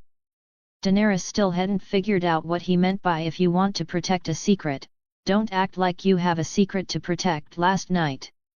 Of course, she could understand the surface meaning, but she thought that Viserys was speaking to her while also deliberately speaking for others to hear. She hadn't slept well all night. Then, there was the earlier moment. Daenerys had initially thought Viserys was just making a casual inquiry, but the butler had paused before answering. Daenerys, with her perceptive nature, had noticed this detail. It wasn't until after lunch, when Viserys had finished wiping his mouth, that he broke the silence in the dining room again. "Butler, I'd like to take a walk in the courtyard, is that all right?" The butler replied, "You are welcome to do as you please, esteemed guest. You don't need to ask for my permission." Viserys nodded, "Very well." The butler then asked, "Would you like some company?" It was as if he were asking for the guest's preference. "That would be fine," Viserys didn't refuse. After that, Viserys and Daenerys, accompanied by the butler, walked around the courtyard along the path. The courtyard was quite large, enclosed by 3 tall brick walls and a low cliff facing the narrow sea. There were 3 gates leading out of the courtyard. The main gate was the primary entrance to the residence, and it was tightly shut. There was a guard post beside it, with 2 guards stationed there. 1 gate led to the garden. The 3rd gate was the back gate, where the dog kennels were located, and dogs were kept. Viserys paused in front of the main gate, gazing at it for a moment. The guards at the gate merely glanced at him, then ignored him, each going about their own business. Their hands never left their swords, and their eyes never strayed. Just from these details, he could tell they were well trained and likely not mercenaries. Viserys didn't observe for long, so he didn't know if there were other guards stationed outside the main gate. Viserys roughly estimated that the courtyard was about the size of 4 or 5 basketball courts. It was completely enclosed, and one couldn't see outside from within, nor could one see inside from the outside. In terms of concealing important figures, it was indeed effective in isolating the inside from the outside. After walking around, no one had spoken a word. Viserys was a little annoyed. "You seem very taciturn, steward." He could certainly sense that this steward and the guards at the gate were likely unsullied. According to what he knew, they should indeed be taciturn. But Illyrio had asked him to serve, or rather, to monitor, and the steward had answered the previous questions quite well. So then, aren't you going to pry a little? The butler replied apologetically, "Forgive my negligence, esteemed guest." Then he shut his mouth again. Viserys then took the initiative to choose a topic. "I heard there's a prince in Pentos." The butler answered his questions. "Yes, esteemed guest, people call him the Prince of Pentos." Viserys casually chatted, "Have you seen him?" "Yes." The butler replied, "During the festival banquet, I once saw a prince riding in an ivory and gold palanquin reviewing Pentos from afar." Viserys asked, "Is he the most powerful person in Pentos?" The steward paused. "I am but a humble steward, I do not know the affairs of the great, esteemed guest." Viserys smiled at the steward's reply and continued to ask, "You are not from Pentos?" The steward replied, "Pentos is a merchant city, many who live in Pentos are not originally from Pentos, esteemed guest." Viserys casually asked, "Is your master also not from Pentos?" The steward answered quickly this time, "I am but a humble steward, I do not know my master's affairs, esteemed guest." Viserys asked again, "I hear that when the people of Pentos believe the gods are angry with them, such as losing a war or a failed harvest, they slit the prince's throat and offer him as a sacrifice to appease the gods. Is this true?" "Ah, This time, before the steward could answer, Daenerys, who had been following behind Viserys, slipped and cried out. Viserys stopped and turned around, asking, "What's wrong, Daenerys?" Daenerys's small face was full of panic, but she couldn't explain. She just quickly lowered her head and apologized, "I'm sorry." The steward also stopped and squatted down, watching for a while. He said, "You twisted your ankle," and was about to treat it. "I need to move your foot and do some simple treatment, my lady." Daenerys didn't dare to answer and looked up at Viserys. Viserys stepped forward and helped Daenerys, his tone unquestionable, "I'll help her back. Is there any medicine for injuries here? Go get it." The steward glanced at Viserys, hesitated for a moment, but ultimately didn't refuse, "Please wait a moment." "I'm sorry," Daenerys apologized in a soft voice. Viserys' face was cold, "You haven't done anything wrong, you don't need to apologize." To be honest, Viserys didn't want to put on this act in front of a skinny, pitiful girl, but that's just the kind of person the original was. Now, even if Viserys wanted to change his attitude, he couldn't be too abrupt. Moreover, he needed Daenerys to continue in this timid state for the time being, so she wouldn't speak much, wouldn't do anything foolish. She would only be lost in thought, and anyone could see that she was preoccupied. Perhaps because Viserys' attitude was much gentler than before, Daenerys unconsciously asked the question she most wanted to know, "How long will we be staying here?" Viserys told her the truth, "A long time." Daenerys' heart sank, and she muttered softly, "But you don't trust him." "Daenerys, don't talk nonsense. The Prince of Pentos is better off than us," Viserys said coldly, gripping her arm. "I'm not asking you to do anything, just speak less." And so, Daenerys fell silent. This little girl had been tormented enough by the original host, accustomed to being manipulated. Viserys, though feeling a pang of reluctance, maintained a stern demeanor. Without a hint of gentleness, Viserys helped Daenerys back to the room, his grip on her arm causing her pain. Back in the room, not long after sitting at the bedside, the steward brought medicine and a basin of water. "Please remove your shoes, esteemed lady." Just as the steward was about to treat Daenerys's ankle, Viserys interrupted him. "No, steward, not you. Go get a maid." Hearing this, the steward stared blankly at Viserys. Seeing his serious expression, he lowered his head in apology. "Forgive my presumption, honored guest." Daenerys sat at the bedside. After listening to the conversation, she couldn't help but quickly glance at Viserys. Realizing he was about to turn and look at her, she hurriedly lowered her gaze, waiting in silence. Viserys looked grim, saying nothing. He just kept toying with the dragon bone pendant on his wrist. Chapter 8, Daenerys's Abnormality. The steward quickly brought in a maid, who began to clean and apply ointment to Daenerys's swollen ankle. Viserys seemed unconcerned, not even glancing at it. He simply walked to the window with his hands clasped behind his back, seemingly gazing at the scenery of the narrow sea outside.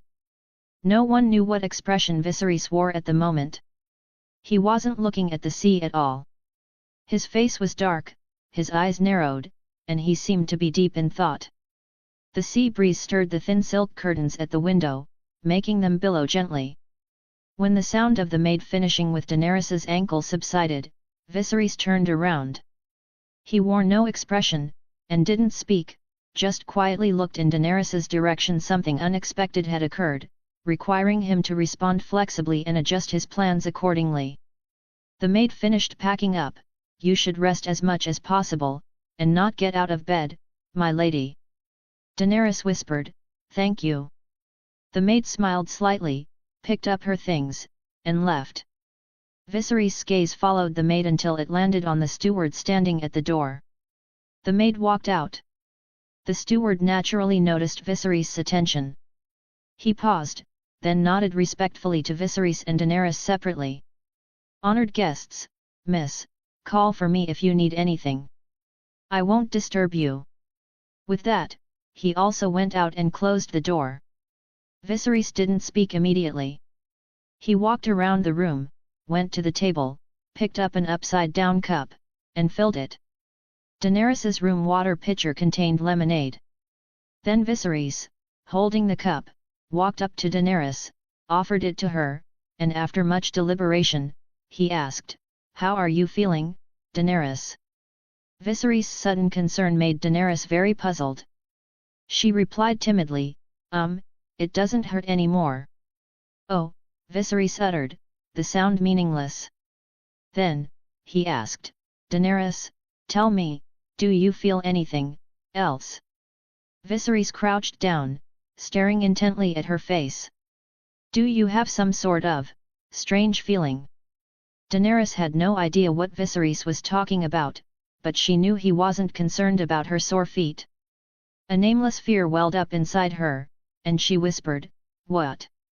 Viserys saw only fear and confusion in her expression. He seemed to be confirming something.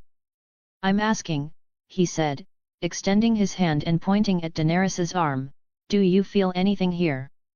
That was where Viserys had been holding her when he helped her earlier. Viserys hadn't done anything, and his attitude was even better than before, yet the fear inside Daenerys inexplicably grew. Cold sweat trickled down the back of her neck, and her body began to tremble slightly. She could only swallow hard, unable to speak, stunned. Viserys, of course, felt Daenerys's fear. He secretly despised the original self for the torment he had inflicted on Daenerys, then proceeded with his outlandish actions. Without a word, he grabbed the hand that wasn't holding the cup, spread it open, and grasped one of her fingers. Then, he drew the dagger from his belt, swiftly and lightly making a small cut. Under Daenerys's horrified gaze, he scraped the blood that seeped from her finger with his fingertip and, without hesitation, put it into his mouth. Thump! Daenerys's other hand lost its grip on the water glass. Lemon water splashed across the bed sheets. The glass rolled a few times on the floor. Daenerys quickly pulled her hand back, her body recoiling. For a moment, her mind was blank. Viserys was about to step forward. Then, a knock echoed through the room, knock, knock, knock. No one answered. The knocking ceased, and the maid's voice called from outside the door, "Esteemed guest, I apologize for the interruption, but I seem to have left something in your room. May I come in and look for it?" "Okay." The girl's distorted voice echoed. The speaker was Daenerys, and the inexplicable fear that surged within Viserys instantly consumed her. All she wanted at this moment was to get away from Viserys, or at the very least, not be alone with him. The maid pushed the door open and entered. "Oh, dear, miss, your bed sheets are wet." The maid quickly approached, standing between Viserys and Daenerys. She began wiping the damp bed sheets, then seemed to notice Daenerys's expression. "Something's not right with you, my lady." She reached out and touched Daenerys's forehead. "Are you sick?" Viserys' voice sounded, his tone unfriendly. "Is she sick?" "Oh, heavens!" The maid turned around, as if she had just seen the dagger in Viserys' hand, and became frightened. "Sir, what are you doing?" Viserys didn't speak, his face grim. "What's wrong? What happened?" The steward appeared at the door, easing the tense atmosphere. Viserys' face was ashen. "My sister is ill." The steward replied, "Do you need a physician?" "No," Daenerys interjected, her face pale with fear, trembling as she spoke, "I'll rest for a bit, it'll be fine after a rest." "Your bedding and clothes are soaked, my lady." The maid spoke up, "Allow me to change your clothes and the bedding." Daenerys responded, "Yes." Then, as if all her strength had been drained, she collapsed onto the bed. The maid was not to be trusted, but Daenerys was terrified of Viserys at that moment. The maid helped Daenerys to sit up and looked at Viserys. "Will you stay here, honored guest?" Viserys, with a grim face, sheathed his dagger. He didn't answer, but turned and walked towards the door, ignoring the steward who seemed to want to say something. "Take care of my sister," Viserys said loudly as he walked away. Then he returned to his own room. He went inside and closed the door. Viserys' face was still gloomy as he stomped into the bathroom in the room. He closed the bathroom door and sat on the toilet. Viserys rubbed the tense muscles on his face with both hands, then began to carefully consider Daenerys' strange behavior just now. Without looking, Viserys could clearly feel that the dragon bone pendant wrapped around his wrist had now become ordinary. And all of this was because it had come into contact with Daenerys. That's why he took the risk to investigate. He just didn't expect Daenerys to react so strongly. One could surmise that Daenerys truly deserved the title Mother of Dragons. The thing resembling a dragon soul within the dragon bone pendant had likely transferred to her. Her strange behavior might be connected to the dragon soul, rather than solely stemming from her fear of Viserys himself. However, her blood still seemed useless to Viserys. The reason Viserys first thought of blood was that it was the most probable medium for transmitting magical elements within the human body. Otherwise, if the dragon soul was within Daenerys, how else could he collect it? He couldn't exactly eat her. Furthermore, this line of thought had a precedent in the original story. Melisandre's magic relied on king's blood. Viserys began to have a headache. Now that things had come to this, Daenerys was exceptionally terrified of him, even more so than she had been of the original Viserys.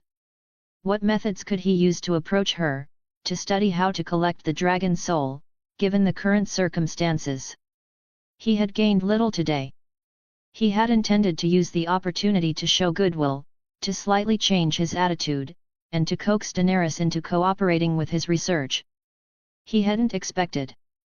But this also validated some things. Daenerys was also important to Illyrio's plans, otherwise the steward and the maid wouldn't have intervened in his and his sister's private matters in the situation that had just unfolded. Wrong. Suddenly, a thought flashed through Viserys' mind, and he began to feel a sense of foreboding. This world might have gods. Daenerys is a world protagonist with all sorts of buffs. Would his impulsive actions attract the attention of the gods behind the scenes? The gods in the world of ice and fire are not like benevolent gods like the goddess Hylia, they are all very wicked.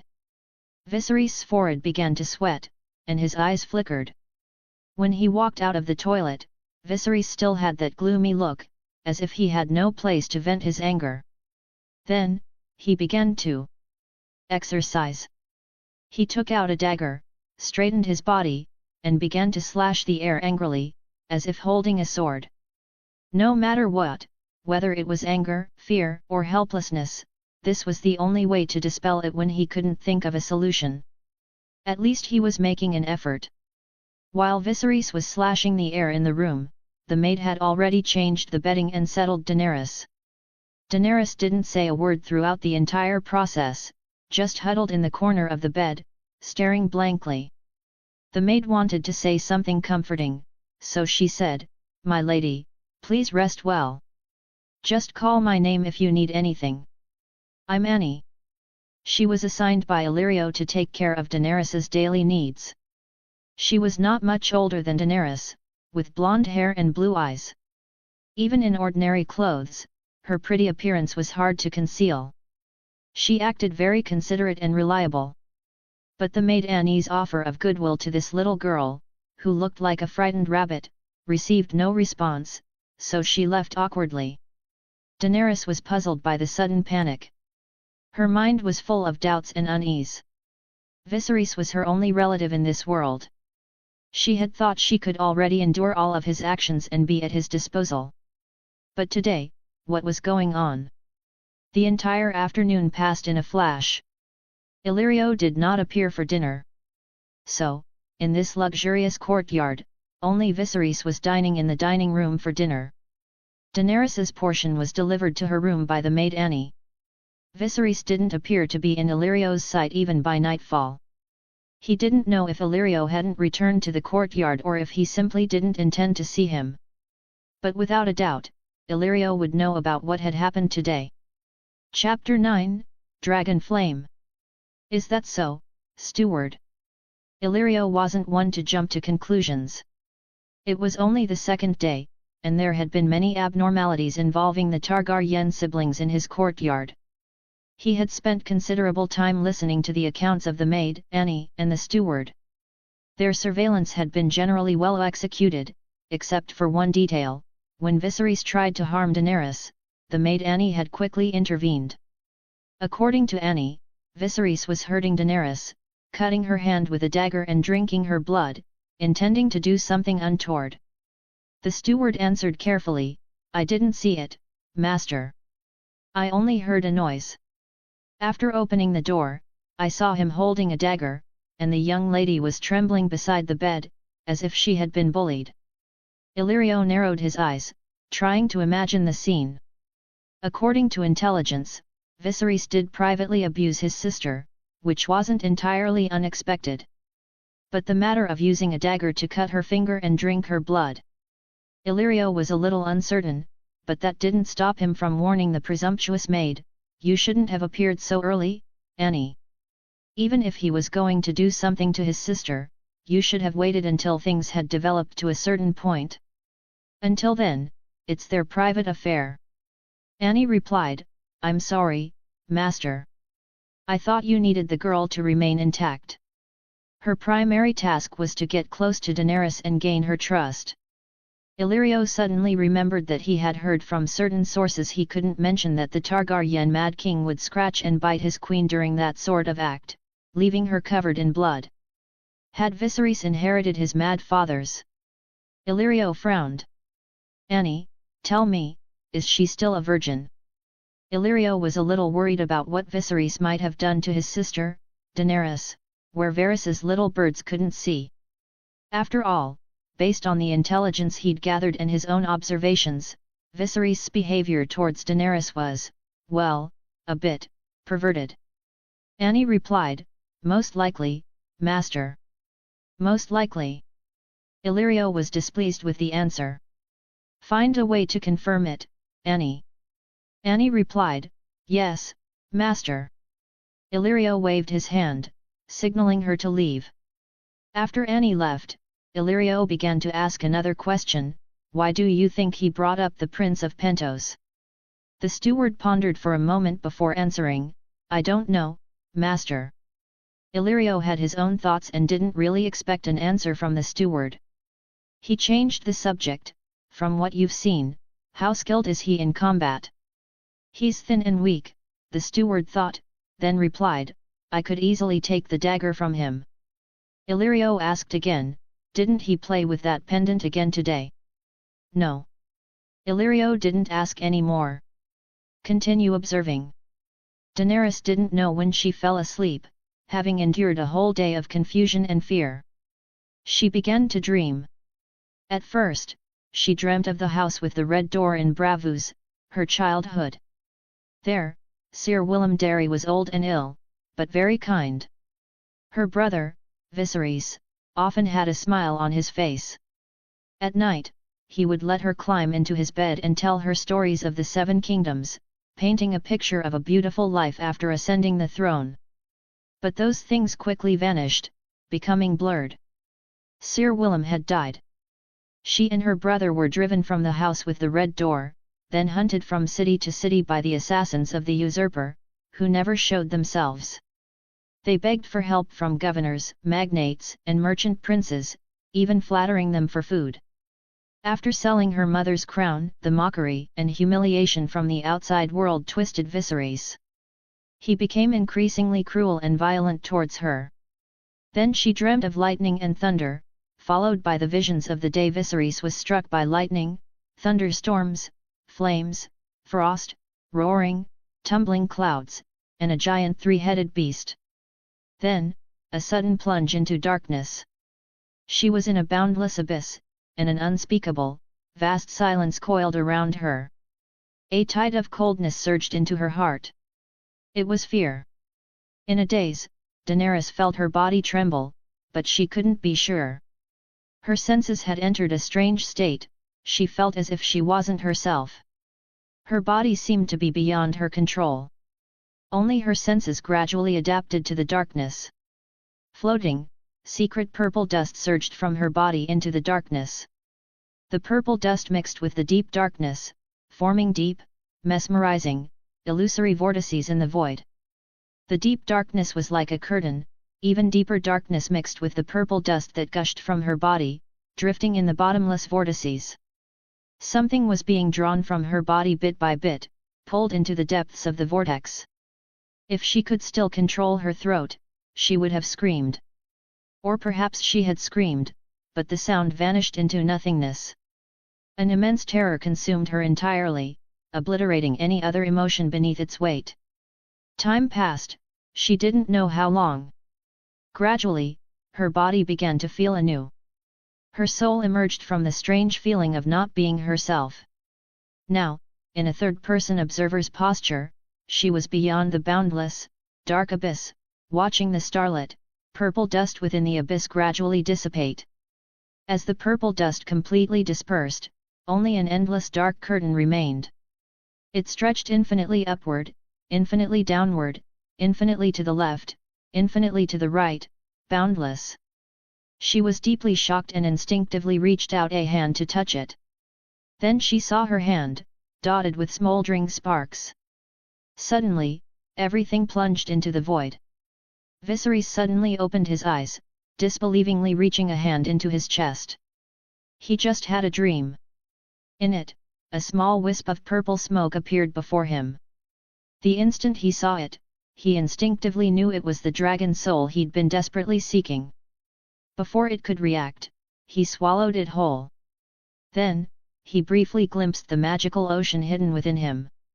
That ocean was overflowing with magical elements, but a barrier blocked his access. He instinctively knew it was the world's barrier, and because of it, he couldn't project that immense power into himself. It was indeed the dragon soul.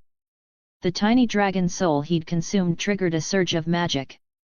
The world's barrier and the magical element ocean within him briefly connected, allowing him to squeeze out a single drop.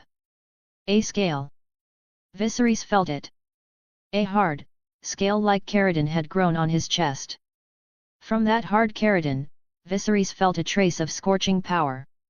He knew it was the elemental magic of the ancient Kalorok king from another world.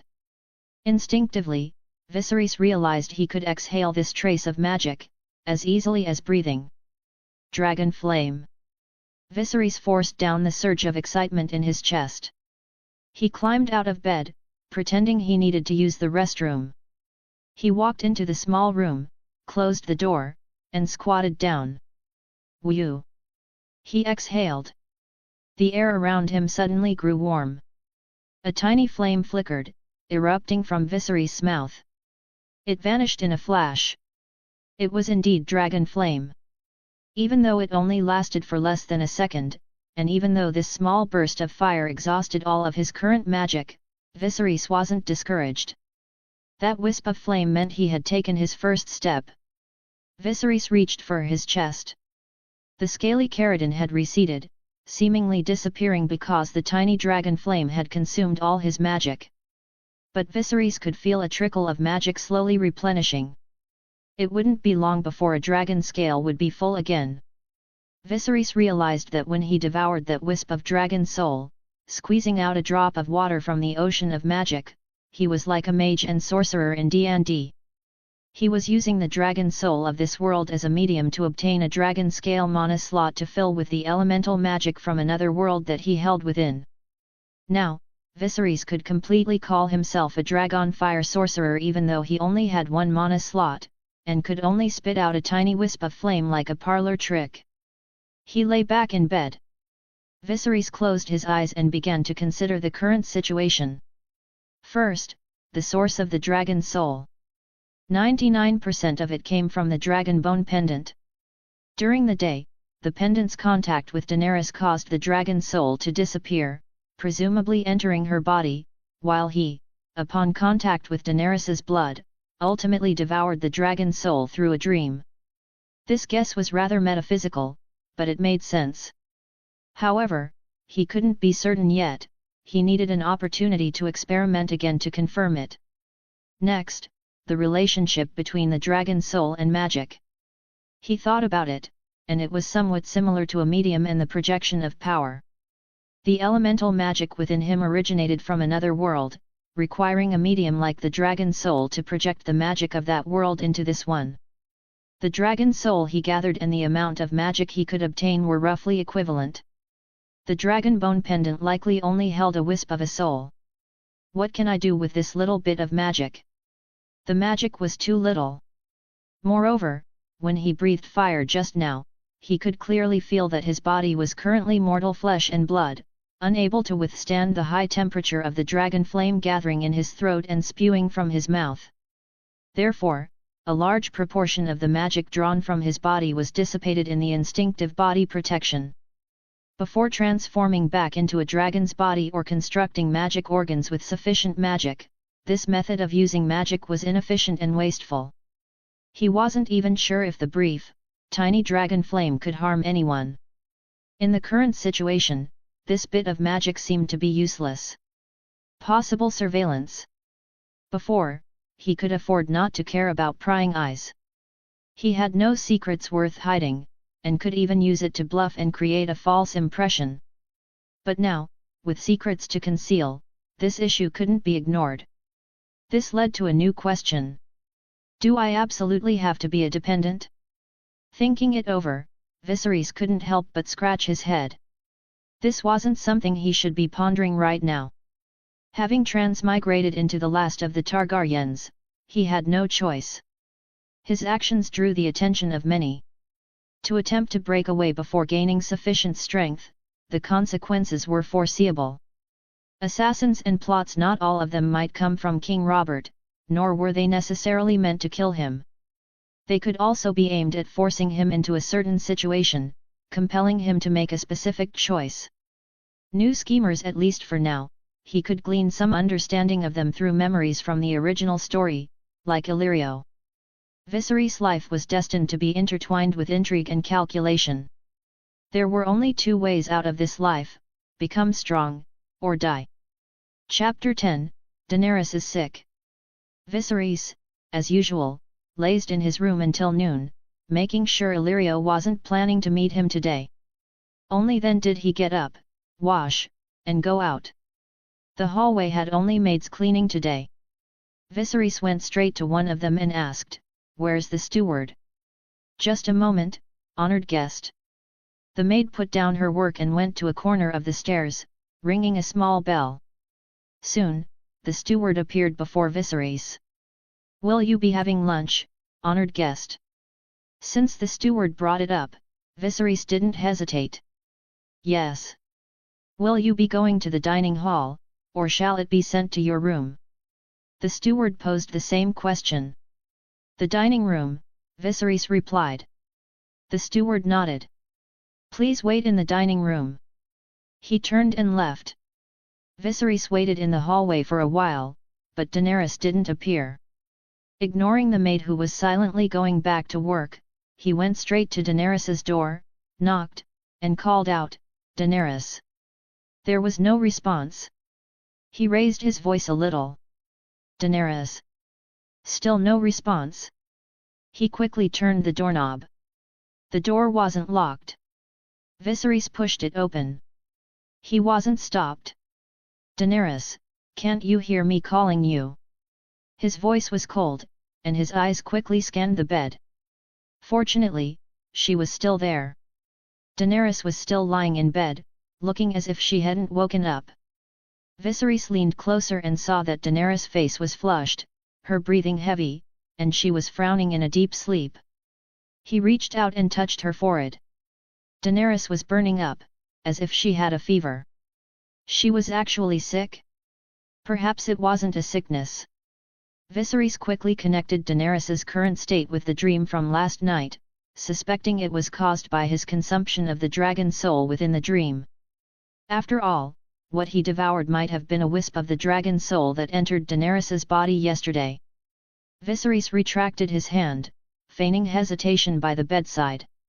He lingered there for a long time, but the maid outside remained unresponsive. Only then did Viserys get up, walk to the door he'd casually closed upon entering, and open it. He then called out loudly, "Someone, come here." The maid who was cleaning the corridor against the wall put down her work and hurried forward. "Ah, esteemed guest, what's wrong?" Viserys commanded with authority, "Quickly fetch a basin of warm water. My sister is ill." The maid hesitated, then replied, "Ah, what are the symptoms? Should I call a healer?" "Wait a moment," Viserys said, pausing. The medical profession in Westeros belonged to the maesters of the citadel. As advisors to the Westerosi nobility, maesters underwent systematic training at the citadel, learning about medicine. They were trained to treat common illnesses, and their medical knowledge was likely a bit more advanced than that of the Middle Ages on Earth. In the free cities, however, the job of a physician usually fell to empiricists who combined bloodletting, supposed sorcery, and herbal concoctions. Their common treatment for fevers involved bloodletting, using poppy milk to alleviate pain, and letting the patient sleep it off. If that didn't work, there was always enemas, sorcery, and amputation. Now that Daenerys was sick, Viserys wanted to postpone finding a doctor as much as possible. He'd experienced bloodletting on his first day after transmigrating and didn't trust the physician Illyrio might find. The maid didn't say anything more, and said, "All right." As soon as the maid left, the steward arrived. And the steward asked, "Annie said something happened here, esteemed guest. Is there anything I can help with? Help me get some." Viserys originally wanted to suggest willow bark tea, but stopped himself. He just said, "Hot water, for drinking." Viserys' memory didn't allow him to suggest such a home remedy. The original host knew nothing about treating illnesses. Even when they were sick with a cold, the siblings relied on their youthful bodies to tough it out. So, he could only try to cool her down physically. After watching the steward leave, Viserys didn't waste any time. He immediately returned to Daenerys's room and, following the same procedure, took a drop of blood from her finger. Viserys was always careful, only piercing the skin, and the skin on the fingertip healed quickly, leaving no scar. He did this because, although he already had a guess in mind, he still needed to test and confirm that the dragon's soul could not be reused. Before long, a maid brought in a basin of hot water. "What do you need me to do, esteemed guest?" "Nothing," Viserys tested. "I'll do it myself." The maid hesitated. "Are you sure, guest?" Viserys insisted, "I'll do it myself." The maid didn't press the matter further. Viserys realized keenly that the maid's attitude seemed to have changed slightly, no longer as proactive. Whether this was due to the courtyard master's subtle display of coldness, or some other reason, Viserys didn't have time to think about it. But in any case, this was a good thing. Secret observation and direct intervention were very different. This meant his range of operation was greater. Viserys took the water basin, and casually closed the door. He tried the water temperature, finding it still a bit hot, so he simply poured the lemonade from Daenerys's room's kettle into the basin, and then began to wipe Daenerys's body with a towel. First was her forehead. Then came the arm he had touched yesterday. Then came the other hand. Finally, the feet. Viserys couldn't see the source of the anomaly, only that Daenerys wasn't suffering from a normal fever. Her lips weren't cracked, her heartbeat wasn't particularly fast, and although her breathing was heavy and her brow was furrowed, she didn't seem to be in great pain. She was just burning up, unconscious, perhaps dreaming. Of course, it couldn't be ruled out that she had simply passed out from the fever. Before long, the housekeeper brought in hot water. Viserys likewise refused the housekeeper's help. He poured a cup of hot water, blew on it to cool it down to a drinkable temperature, and then tried to give Daenerys some water. Even though she was unconscious, when water was brought to her lips, she instinctively took small sips, just like swallowing saliva.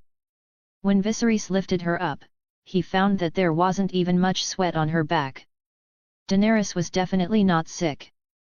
Viserys finally just placed the towel on Daenerys' forehead and then sat quietly by the bed, waiting. During this time, the steward came to ask about lunch. Viserys had him send it to Daenerys' room. Regarding their doubts about Daenerys' illness, Viserys only made excuses and told them to go about their business.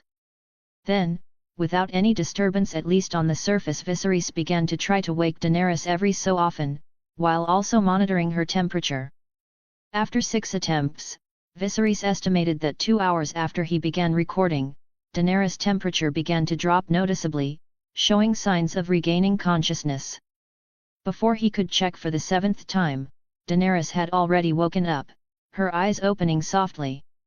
Daenerys opened her eyes and saw Viserys sitting by the bed, his expression concerned. She sat up, the towel on her forehead slipping down. Lowering her eyes, she asked in a small, confused voice, "What's wrong with me?" "You're sick, Daenerys," Viserys replied. "Don't you feel anything?" "I don't know." Daenerys was still a little listless. She gathered her thoughts and said softly, "My head hurts a little." She didn't display the same abnormal fear as yesterday, only a dazed look and a pale face, but she seemed much the same as usual. "A headache? Was it from sleeping too much, or was it something else?" Viserys observed her, trying to figure out what was happening to her. "Tell me, Daenerys, did you dream about anything?" "I don't know." Daenerys answered instinctively.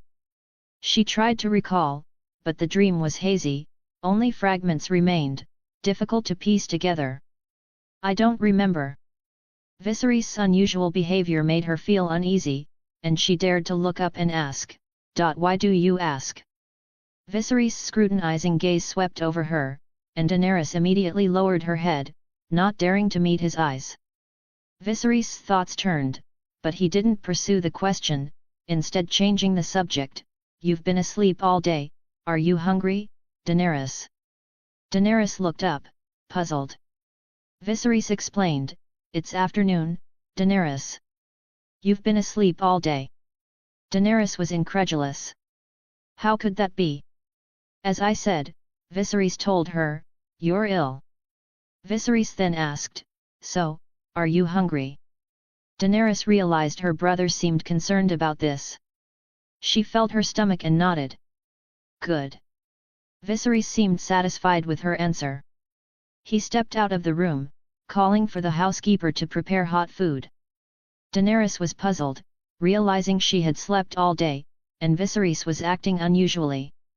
Just as she was full of doubts, Viserys returned to the room.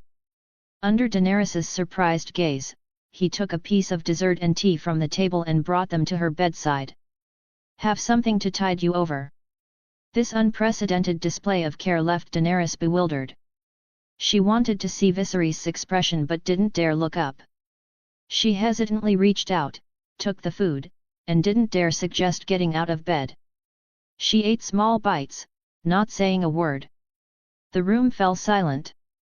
Viserys noticed Daenerys's face flush as she ate, so he reached out to feel her forehead. Daenerys stopped eating, her neck drawn in, as if she wanted to say something but hesitated.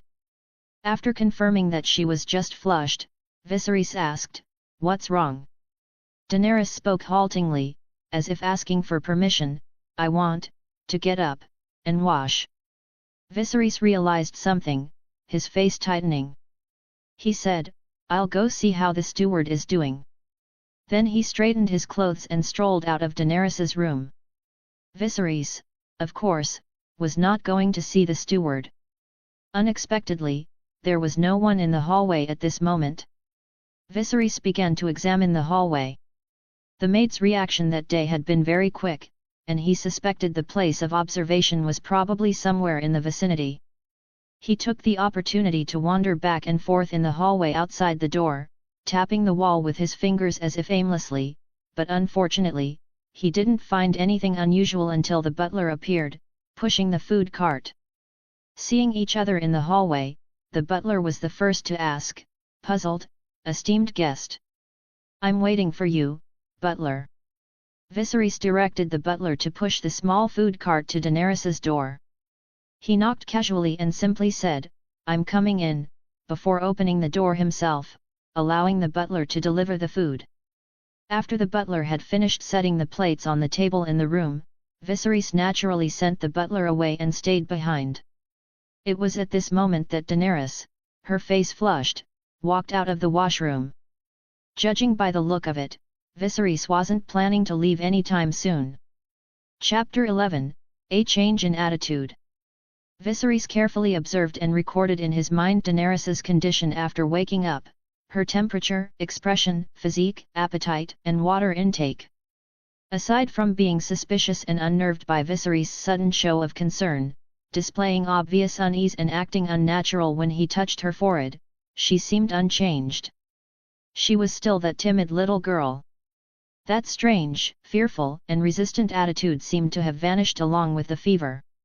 It seemed there were no after effects, nor had she gained anything. Viserys could be said to be slightly disappointed by this, but mostly relieved. He had suspected that Daenerys's unusual behavior yesterday might have drawn the attention of a god. However, the mysterious event of last night, coupled with the observations of today, seemed to indicate that the risk wasn't very high. If there was indeed a god behind Daenerys, then it seemed to condone Viserys' actions, or perhaps it was unaware. At least, that was how things appeared at the moment. But he couldn't guarantee that the gods of this world would ignore his actions, unlike the goddess of the sea. He dared not be careless. Yet, the extraordinary abilities Daenerys had displayed now made her exceptionally important. Daenerys cautiously glanced at Viserys, who was sitting at the head of her bed, trying to figure out what was hidden behind his expressionless face. However, since Viserys had been struck by lightning, Daenerys could no longer easily discern his emotions from his face. After eating, Viserys only told her to rest in bed and then sat quietly to the side, seemingly with no intention of leaving her room at all. Is he worried about me? Daenerys didn't know. Just like how her brother had inexplicably drunk her blood twice without explanation, Daenerys didn't know why. Despite all his actions now showing concern, Daenerys always felt a strange sensation, as if her brother had other motives. She didn't even know if what she was feeling right now was real. Just like yesterday, when she had been so unusually afraid, she still didn't know where that fear had come from, or why it had returned to normal today. Viserys might know the answers to all her questions. She thought this, but dared not ask.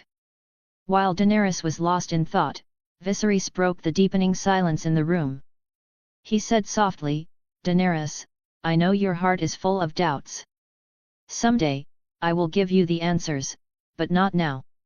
One could easily see the thoughts on Daenerys's face. Viserys already had a plan.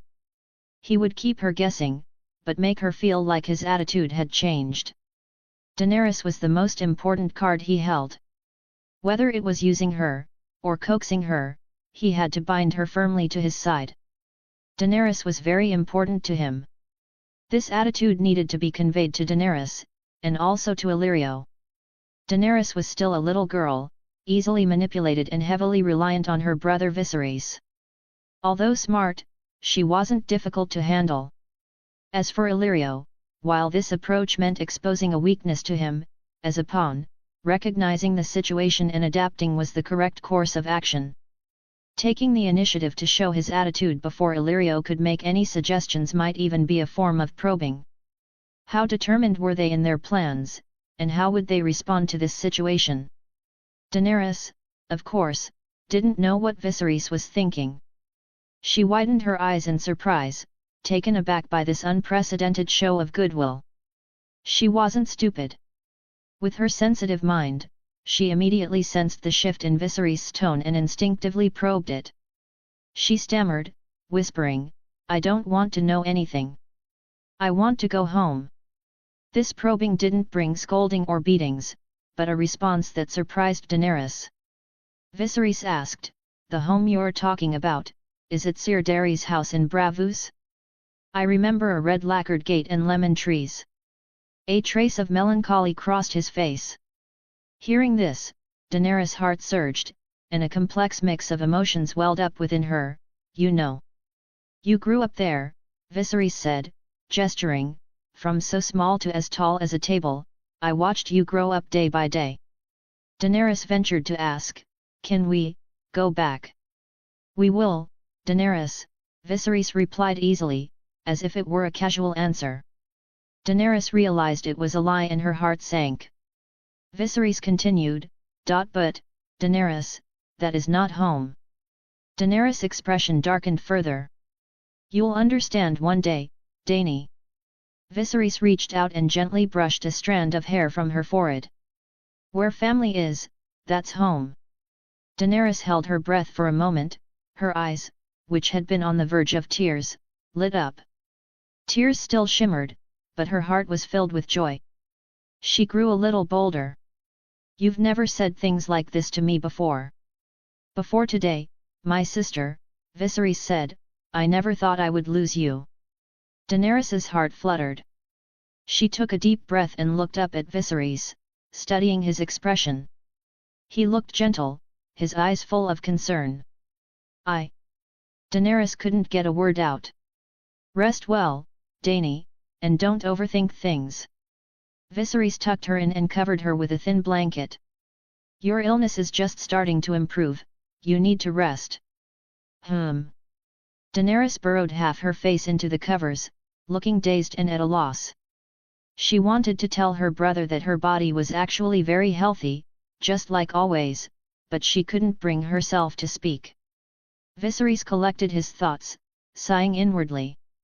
His bottom line could be lower than he imagined.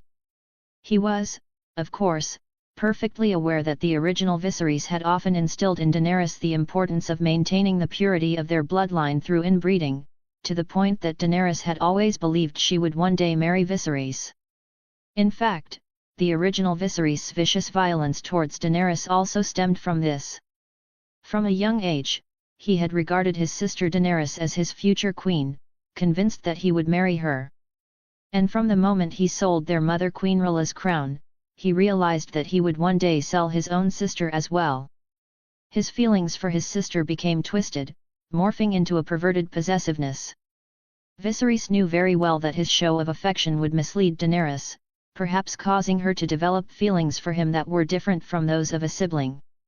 But this would also make Daenerys more dependent on him, trusting in his actions, which would facilitate his subsequent plans. Everything would have to wait until he had truly become a dragon. At the very least, the current Viserys would not sell her, leaving her to suffer endless hardships with no guarantee of a good outcome. Illyrio squinted his eyes. "You heard it with your own ears." Annie replied, "Yes, master." Illyrio's expression tightened. "Did you hear him with your own ears say to Daenerys, 'I never thought the day would come when I would lose you'?" "Yes, master." Illyrio asked, "Do you think he meant it?" "I think it's a lie, master." Annie hesitated for a moment but still gave her judgment. "I know how men deceive women." Illyrio hesitated. "Given all he did for his sister today, you still think so? What's your basis for this?" "Regardless of his heart, just look at his actions." Viserys' care for Daenerys while she was unconscious during the day was meticulous. For 2 hours, every 15 minutes, he wiped down Daenerys' body to cool her down. He was clearly very concerned about her condition. Annie frowned. Intuition, master." "Why?" Illyrio didn't say he believed it, nor did he disbelieve it, he just asked, "What do you think he did it for?" "I don't know yet." Illyrio closed his eyes. He didn't ask again, "Annie, go find something other than intuition." "Yes, master." A knock on the door sounded. Viserys stopped swinging the dagger and walked towards the door. Outside the door was a butler, holding a lamp. "Honored guest, the master requests your presence." "Oh," Viserys pointed at his pajamas, "wait a moment." The butler nodded, motioning for him to wait outside the door. Viserys closed the door, walked calmly to the table, poured himself a glass of wine, and drank it to quench his thirst. Only then did he leisurely change into his usual clothes. He straightened his collar and hair in the mirror and then walked out of the room gracefully. "Lead the way, steward." He only acted as though he was going to an appointment, neither asking the location nor the reason. The steward silently led the way. Before long, they passed through the living room, walked through the courtyard corridor, and arrived at a room filled with bookshelves. This was likely Illyrio's study. The study was brightly lit with oil lamps with lampshades. Viserys glanced around and quickly realized that the lack of fire safety awareness in the decorations was intentional. The study's decor was very vulgar. Many of the books in the cabinets had gold edges, and the paintings and ornaments on the walls gleamed under the lamplight. Whether it was real or not, at least Illyrio's appearance truly made him seem like a nouveau riche. Illyrio was very enthusiastic. As soon as Viserys arrived, he got up from his desk and walked toward the door with his plump body. "Your Majesty, please forgive me for disturbing you so late at night. I've been so busy these past few days that I only have time to see you again today." Viserys only exchanged pleasantries. "Your Excellency, a busy career is a good thing. May your wealth increase and your business flourish." He only spoke auspicious words and didn't intend to initiate a topic. "Here's the situation," Illyrio said directly. "Does your grace recall the Dothraki I mentioned a few days ago?" "Of course," Viserys replied, then fell silent, looking expectantly at Illyrio. Despite Viserys' vague response, Illyrio had a plan. "Would your grace be free tomorrow to observe the Dothraki warriors with me?" Viserys asked curiously, "Have Pentos and the Dothraki gone to war?" "Of course not," Illyrio said, a smirk playing on his lips, and simply asked, "Doesn't your grace want to go?" "Of course not." Viserys replied, "Of course I do. I've long heard of the Dothraki's bravery and invincibility. Since there's an opportunity, I'd naturally like to see them. But would my appearance cause any inconvenience for the governor?" Illyrio pretended not to notice his reluctance, looking at Viserys with sincerity. "Rest assured, your grace. I have made arrangements. You will only need to disguise yourself as my attendant." Viserys agreed, "Since the esteemed magister has made the arrangements, I have no objections." Illyrio paused, momentarily caught off guard. Viserys' immediate agreement was unexpected, especially compared to a refusal. The very act of asking a king to dress as a mere attendant was a test. Yet, Viserys seemed unfazed. Illyrio had prepared other remarks, but ultimately said nothing. Then, "Your grace, please be up early tomorrow." After these few days of interaction with this beggar king, Illyrio began to doubt Varys's intelligence reports. Chapter 12, The Dothraki. The horse lords come and go, bearing gifts. They will leave. This saying perfectly captured the Free City's attitude towards the Dothraki. The Dothraki were a quintessential nomadic people of the pre-gunpowder era. Lacking a unified government, they were scattered into individual tribes known as Khas. These tribes were led by the fiercest warriors, called Khal. Their Khalasar had a fixed city, Vis Dothrak their capital. However, they rarely stayed there for long. They spent most of their time migrating with their tents, following water and grazing land. Their economy relied heavily on raiding neighboring countries.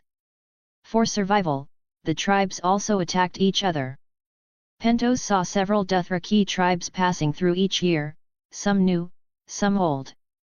Within a Khalasar, when a Khal died, a new Khal would take power. Alternatively, the Khas, similar to the tribes under the Hunnic royal tent, would split, reforming into several Khalasars, with the previous KO, chieftains of the tribes under the Khal, becoming new Khals. Or, the various tribes would merge, consuming each other.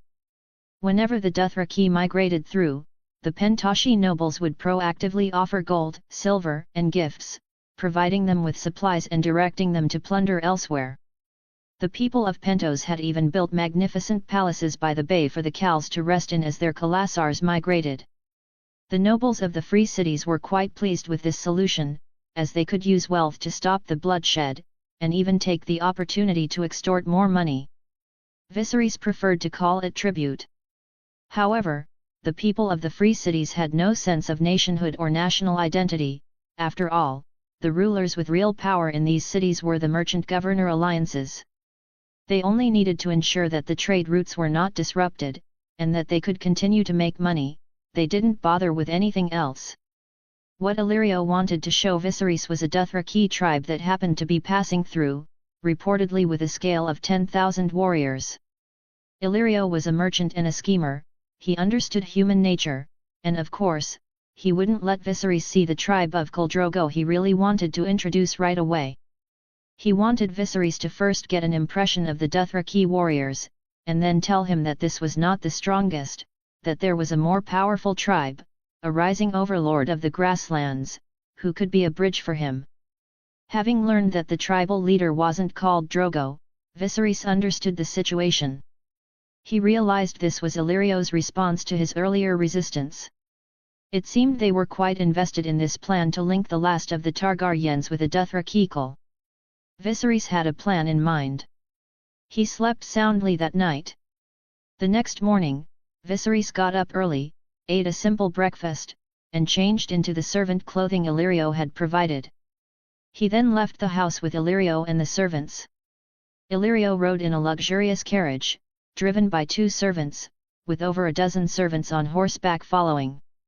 Viserys, by the way, knew how to ride a horse. Before the Targaryen dynasty fell, Viserys had been a prince in King's Landing for 8 years. The Targaryen family valued martial prowess, and Prince Rhaegar, who was the heir apparent, was renowned for his bravery. Viserys, who was not originally in line to inherit the throne, was being groomed as a prince to assist Rhaegar in the future. He had learned martial arts from a young age, and of course, had learned to ride a horse. Even after he fled to the free cities, his riding skills hadn't diminished. After all, among the nobles who sheltered him, there were those who valued martial arts. He had to accompany them on their rides, or how else could he flatter them? Just like now, Illyrio had invited him to accompany him to watch the Dothraki horses. Could he really refuse? This wasn't a good thing. If the original had not known how to ride, just the act of learning to ride could have been used to stall for a long time when necessary.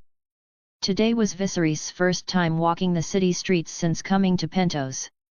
He had to say, his impression was extremely poor.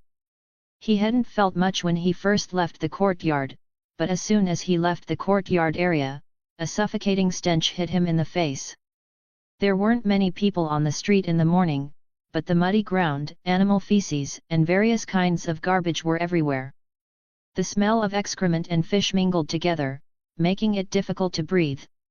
Even with the memories of his predecessor, and being prepared for it, Viserys underestimated the harsh environment of a large coastal commercial city, similar to a medieval one. Fortunately, they were on horseback and quickly traversed the streets, exiting the city's massive walls and arriving outside. Although the gathering places outside the city weren't much better, the view was at least open, and the air circulated. However, this brief respite didn't last long. They soon arrived at a medium-sized encampment a few hundred meters outside the city. This was a small plain on the eastern outskirts, away from the shanty towns built along the moat, beside a Valyrian-built road. The encampment was only protected by simple wooden stakes, clearly a temporary construction. Despite its simplicity, a large contingent of soldiers was stationed there for guard duty. The camp gates were heavily guarded. When Illyrio's party arrived, they had to confirm their identities before being allowed entry. Inside the camp were many mule carts, laden with goods. The flags in front of the camp bore the insignia of Pentos's city guard.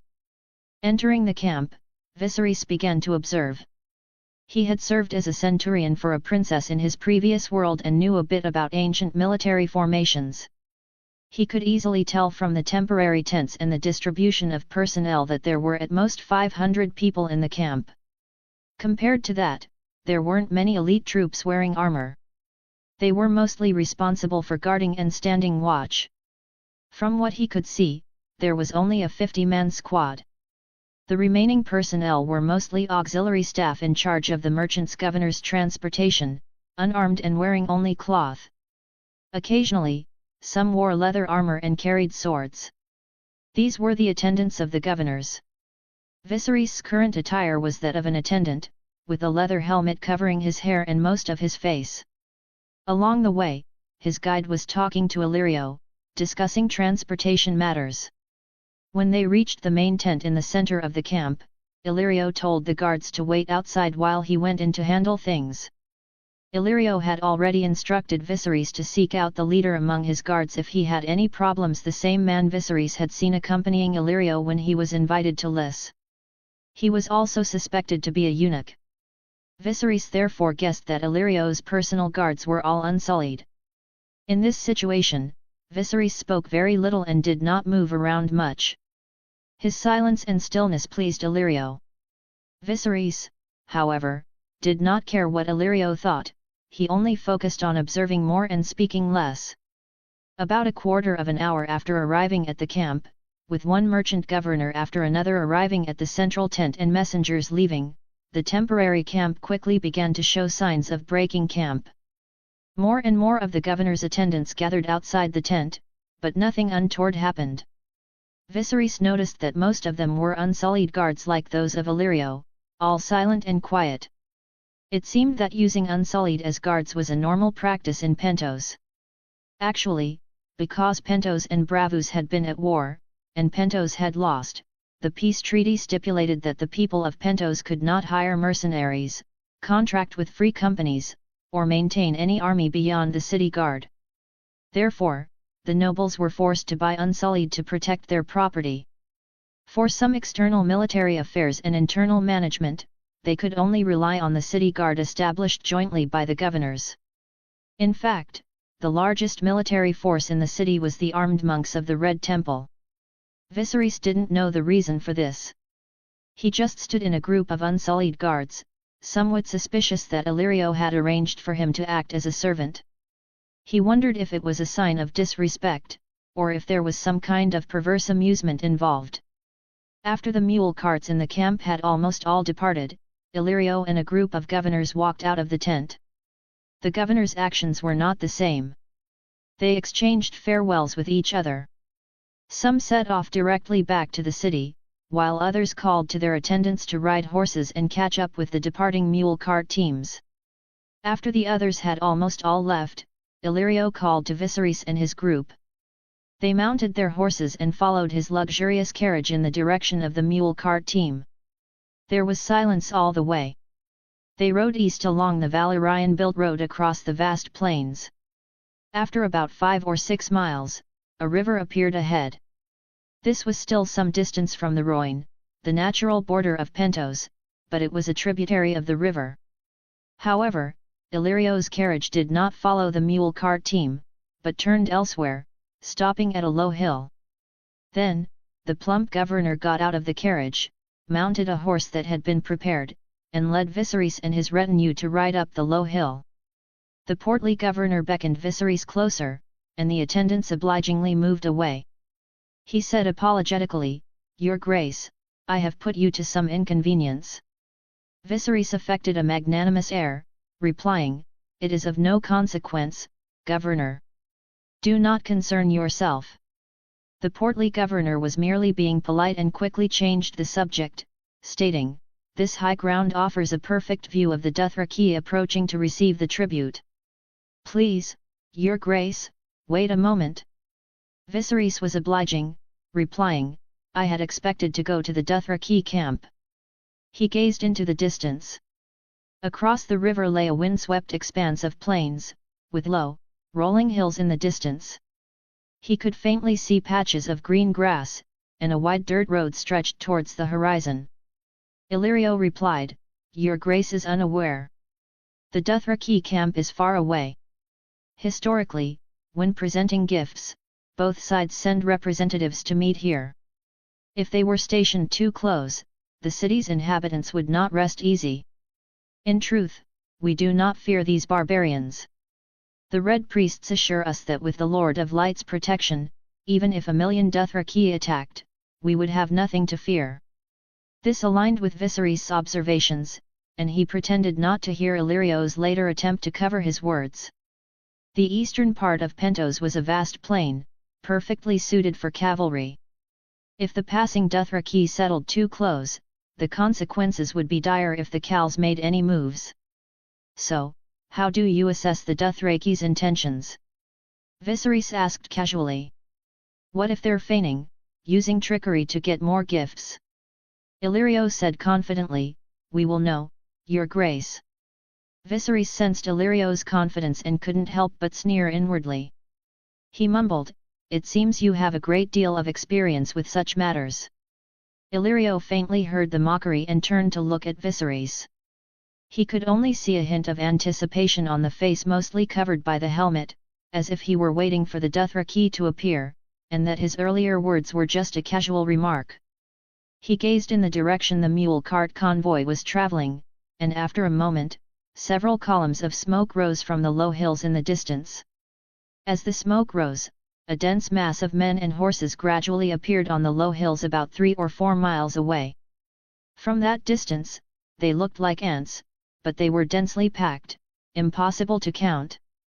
The black smoke on the plain gradually rose into the sky, like giant ropes hanging from the horizon to the clouds, while the tiny dots of men and horses, like ants, poured out from the hills, and then slowly surged towards the moving mule cart convoy like a black tide. Viserys had commanded 100 men on the plains of Hyrule. When the riders emerged from the mountains, he quickly estimated that there were about 1,500 cavalry, judging by the formation and distance, divided into 3 units of 500. It had to be said, with only a few signal fires, this 1,500-strong force suddenly appeared beneath the sky.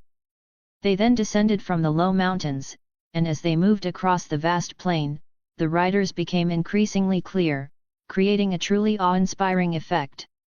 On Earth, bombarded by information, many people couldn't truly imagine the shocking sight of 1,000 cavalry charging on an ancient battlefield, only able to make assumptions based on the big scenes they saw in television dramas. But in reality, 1,000-strong cavalry formation, once deployed, could stretch for 400 or 500 meters. Especially for a grassland army like the Dothraki, who didn't wear armor, it was rare for them to bunch up.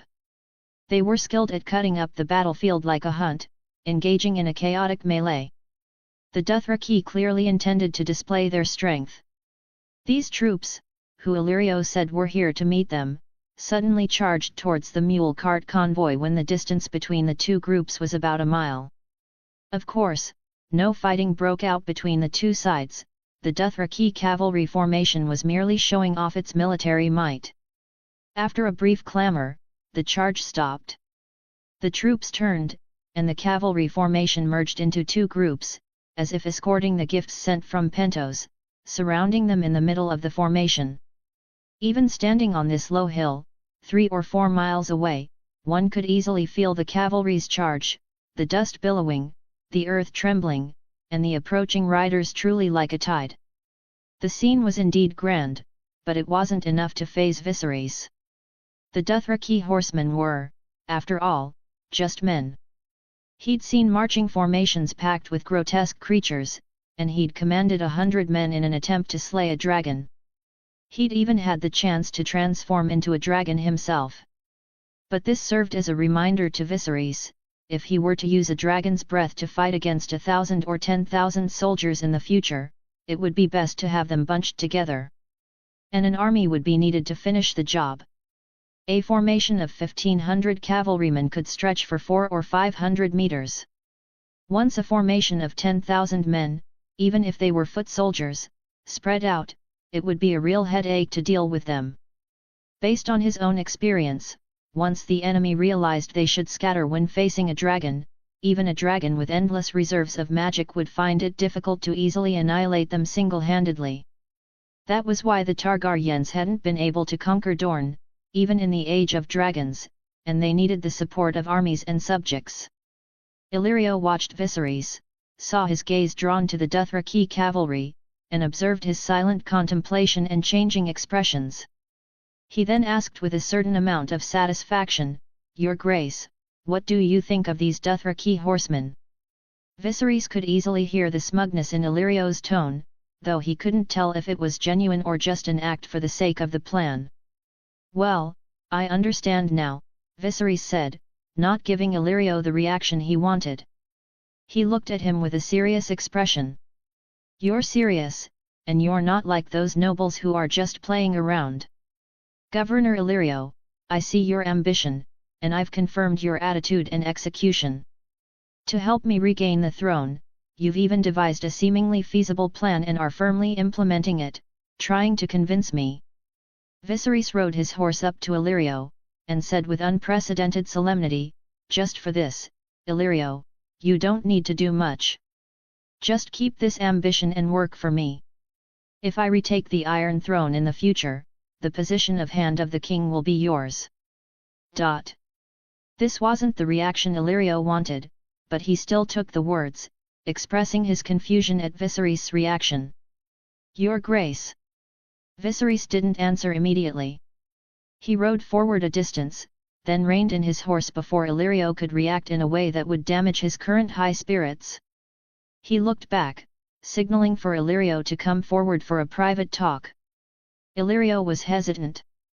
After a moment of hesitation, he still rode closer, his face showing his confusion. Chapter 13, Viserys' words. Viserys got straight to the point. "You intend to offer me the opportunity to obtain a Dothraki army, am I correct, Illyrio?" "Yes, Your Grace."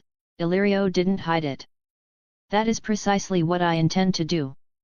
Viserys didn't ask how to obtain it, and seemed to have other ideas, so Illyrio wouldn't be rash enough to talk about it too much. Viserys asked, "Do you think that if I rely on this foreign army, I can retake the throne?" Illyrio replied matter-of-factly, "Your Grace, the Dothraki cavalry is the most valiant army I have ever seen."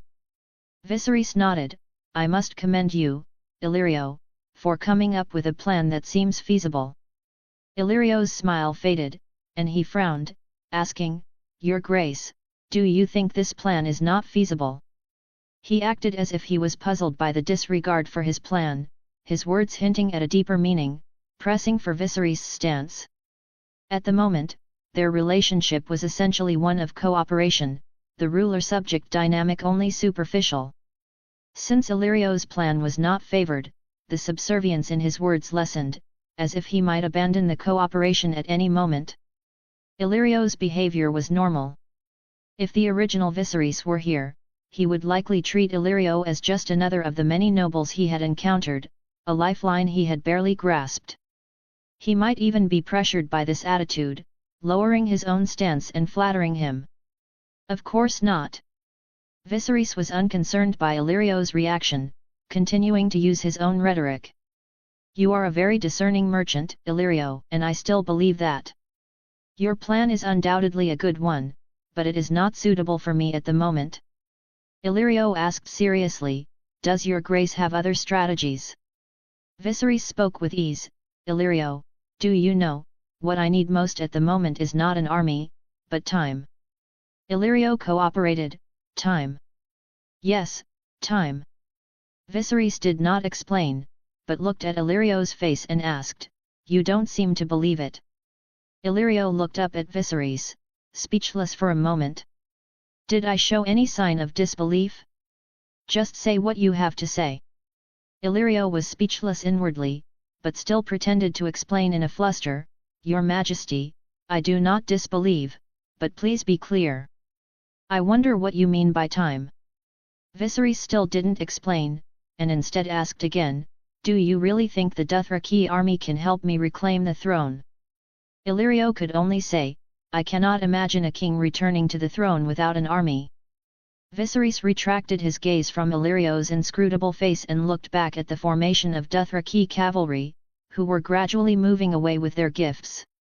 Why did Illyrio and Varys arrange the Dothraki for him? These Dothraki, without armor, dominated the Dothraki grasslands. They were barbaric and brutal, living by plunder, and often slaughtered the towns they raided. To land in Westeros with such an army was not to restore the kingdom, but to become a target. Even if he did manage to borrow an army, those borrowed soldiers wouldn't listen to Viserys. If they slaughtered cities, then Son of the Mad King would become the new title for the Beggar King, and he might even be attacked by the nobles of Westeros. While speaking, he asked Illyrio the same question twice, trying to see something amiss in his expression, but this guy was slippery, with no hint of ulterior motives on his face. A king, of course, cannot be without an army, but just not now. Viserys' expression became flamboyant. Illyrio questioned, "May I ask, Your Majesty, where will your army come from?" "Of course it is." Viserys instinctively wanted to answer, but quickly stopped himself, shifting the topic. "Tell me, Governor Illyrio, do you understand the situation in Westeros?" Illyrio didn't seem to mind Viserys changing the subject, just accommodating him. He replied, "I guess your Majesty is about to tell me." Viserys was very satisfied with Illyrio's answer, as if showing off a reality that only he had discovered. "Don't you see, Governor Illyrio, that in Westeros today, there are 3 heirs under the usurper's throne? The 7 kingdoms are now buried with wildfire pots, and as long as there is a spark, it will ignite a raging wildfire." Illyrio had expected Viserys to say something earth-shattering, some secret information, and had almost been shocked by Viserys just now. Despite his complex thoughts, he still cooperated and replied, "Your Majesty, please speak plainly. I am just a merchant and don't understand politics very well." Viserys then said, "When the dance of the dragons of House Targaryen occurred, there were only 2 crown princes, and they fought to the death. Your Majesty, forgive my ignorance, but the 2 crown princes you mentioned in the Dance of the Dragons refer to Rhaenyra and Aegon of the Blacks and Greens? May I ask who the 3 crown princes are now?"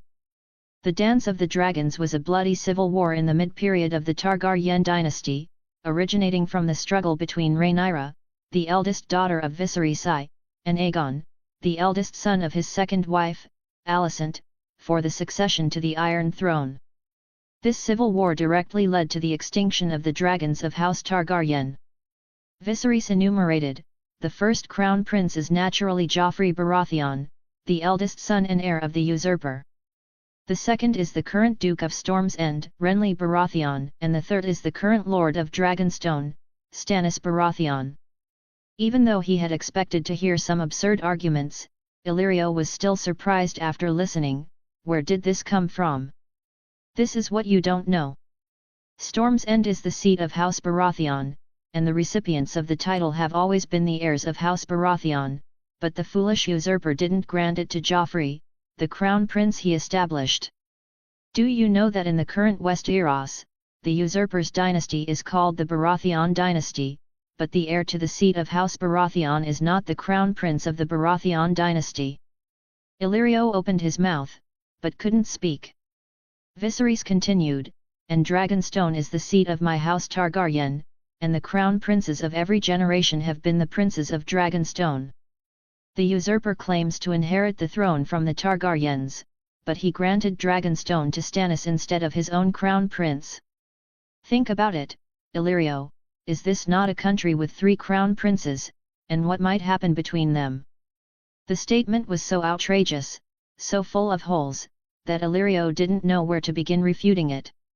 In the end, he followed Viserys' line of thought and asked, "Even if that's the case, King Robert, the usurper, is still young. Even if he doesn't resolve the threat of the 3 heirs you mentioned during his lifetime, how long will it be before they start fighting amongst themselves?" Viserys was prepared for this. "Do you really think the 7 kingdoms are held together by King Robert?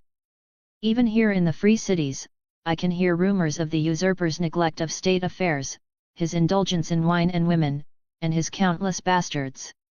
You do business with the 7 kingdoms, surely you can see that the true maintainer of the realm is the king's hand, Jonaran? He is already very old. I predict that when Jonaran dies, the 7 kingdoms will fall into chaos." Illyrio felt speechless, because even though Viserys' words were absurd, even far-fetched, some of his inferences and conclusions were, to a certain extent, correct. The 7 kingdoms indeed had many hidden dangers, and it was indeed Jonaran who was managing the court. But the real problems of the 7 kingdoms were, first, King Robert's extravagance, with a financial deficit of millions of gold dragons; second, the relationship between Cersei and Jaime; and the ambition of the Lannister family they represented. Relying on the gold they lent to the throne and the Queen's power, Lannisters filled key positions in King's Landing. Third, Renly's power did indeed threaten Joffrey's claim to the throne. Renly had close ties with Highgarden, and he had the support of a large number of Stormland's nobles. As for the true parentage of Robert's 3 children, that was a pot of wildfire ready to explode at any moment. Illyrio had heard that in King's Landing, Stannis, who was currently causing the fewest problems, was secretly investigating King Robert's bastards. The situation in the Seven Kingdoms was indeed complex. The success of the Usurpers' War depended on the alliance of the Stag, Eagle, Wolf, and Fish houses, and Robert's rule also depended on Jon Arryn to maintain the alliance of the 4 houses. But the king thought he ruled the 7 kingdoms, trying to win over the lion, while the king's hand was already exhausted just trying to maintain the stability of the country by relying on the advantage of the Stag, Eagle, Wolf, and Fish alliance. Illyrio seemed shocked and couldn't help but ask, "Then, as your grace says, are you already preparing troops elsewhere, awaiting the opportune moment?" "No, no, no," Viserys shook his head. "Illyrio, I've said before, now is not the time to prepare an army." Illyrio looked puzzled and pressed, "Why?" "Since your grace believes that with the death of the hand of the king, the 7 kingdoms will inevitably fall into chaos, why not prepare sooner? Have you ever seen beggars fighting over food, Illyrio?" Viserys didn't answer directly, instead saying, "When a new beggar appears, who do the original beggars attack first?" "The newcomer." Illyrio was stunned. "Does your grace mean to do nothing?" "Of course not," Viserys said matter-of-factly, "waiting is also a form of action. We wait. Believe me, Illyrio, a rebellion won't happen overnight. When the world changes and the time is right, you will find that waiting is worthwhile." Illyrio frowned, seemingly still not understanding. "Could an army just fall from the sky then?" "You are a merchant, Illyrio, long-term investment is a business practice." Viserys didn't answer, but instead asked Illyrio, "Since you are willing to support my restoration, and have made such plans, don't you have the patience to wait for a frail old man to die? When the 7 kingdoms fall into chaos, I am the true dragon, why should I worry about not having an army?" Illyrio's expression became anxious. "If your grace has other plans, then what am I in all of this?" "Illyrio, because of your actions, I trust you, so you don't need to do much," Viserys said, adopting a conciliatory tone. "Providing me with shelter and giving me a better environment to await changes in the 7 kingdoms is enough. I've met one dignitary after another in exile, and only you have devised a feasible plan for my restoration and brought it this far. For this alone, Illyrio, I promise you, when I reclaim the throne, you will be my first finance minister." Illyrio was momentarily speechless. "This is how it works when you seize the initiative, as long as you know you have some power of choice, no matter how absurd your words are, as long as you make the gesture of doing something, you can create maneuvering room." Viserys knew very well that Illyrio wanted to know where the future army he was so sure of would come from, but he wouldn't say he kept saying he had no army, but hinted at it everywhere. Because Viserys himself didn't know where the army would come from, but he just needed to project an air of certainty. Illyrio would have to guess for himself the basis for Viserys' confidence today. Even if Illyrio saw through Viserys' deceptive tactics, his empty words, and lack of threat, what could Illyrio do now that the situation had reached this point? Moreover, Viserys' attitude forced Illyrio to consider a possibility. Perhaps Viserys had already obtained a practical plan for restoration from somewhere else. Chapter 14, Everyone has their own plans.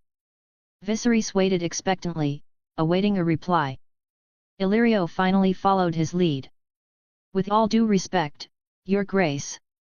Your perception of the political situation in the 7 kingdoms is truly unique.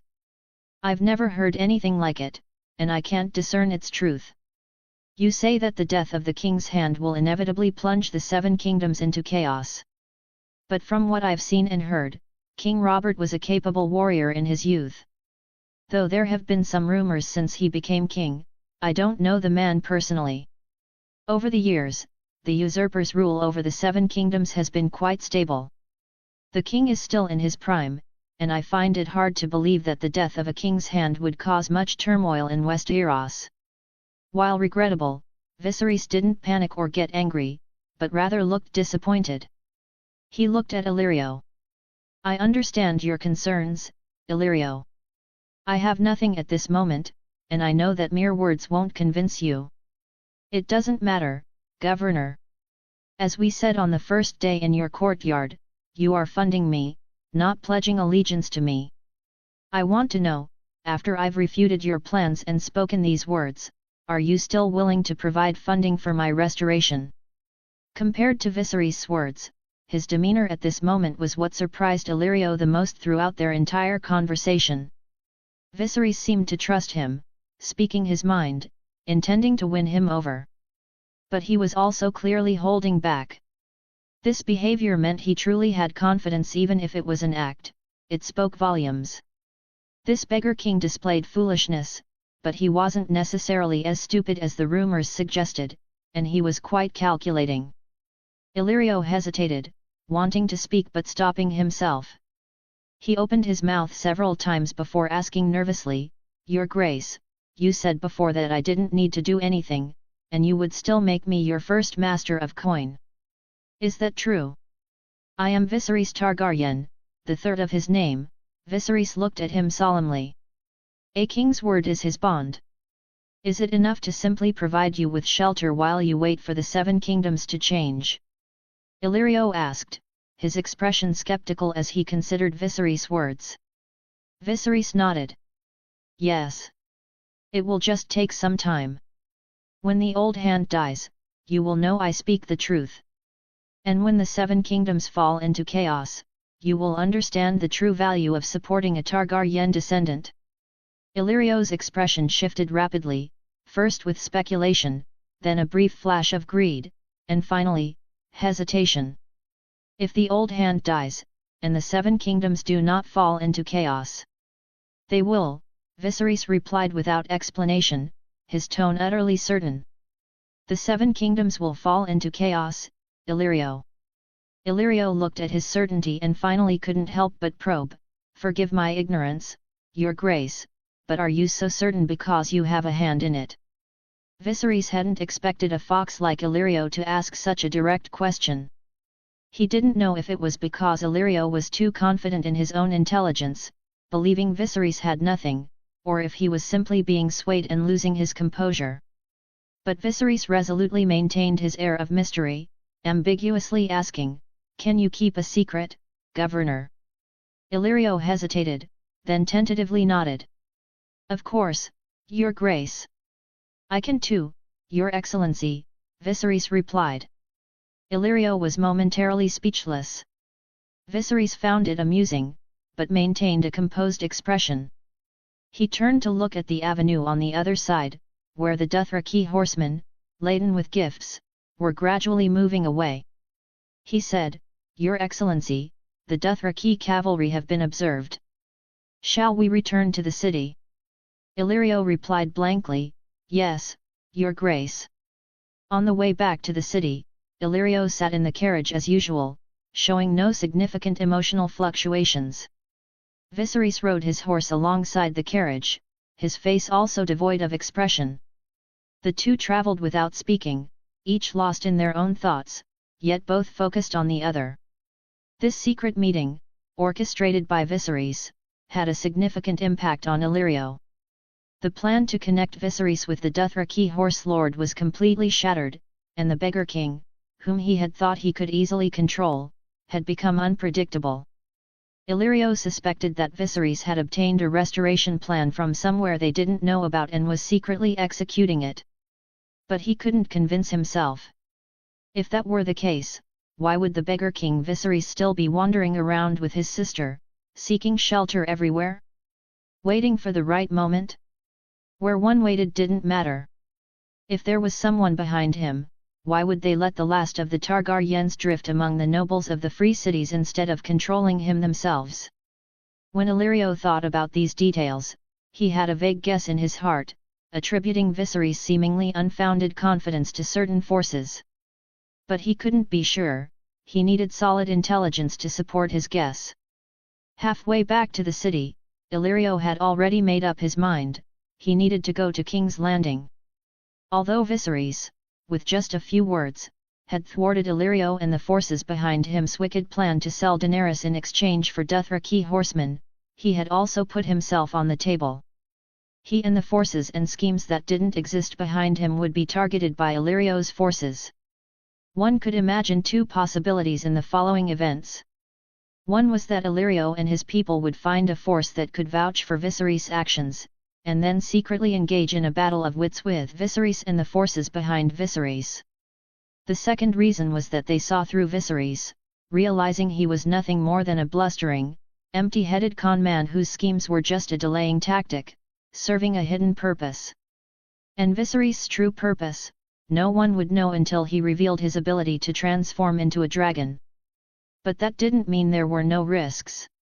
If his bluff failed, others would discover that Viserys didn't necessarily need to be a king with choices, he could be a mindless puppet. The chess players could simply lose patience and smash the board over his head. But Viserys didn't think this was a desperate gamble with only a sliver of hope. He believed that Illyrio and Varys would certainly find him a force behind him. After all, the hints he gave, though vague, allowed for various reasonable speculations if one put their mind to it. Conspirators never readily trust others, it's impossible for two conspirators to have a heart-to-heart conversation.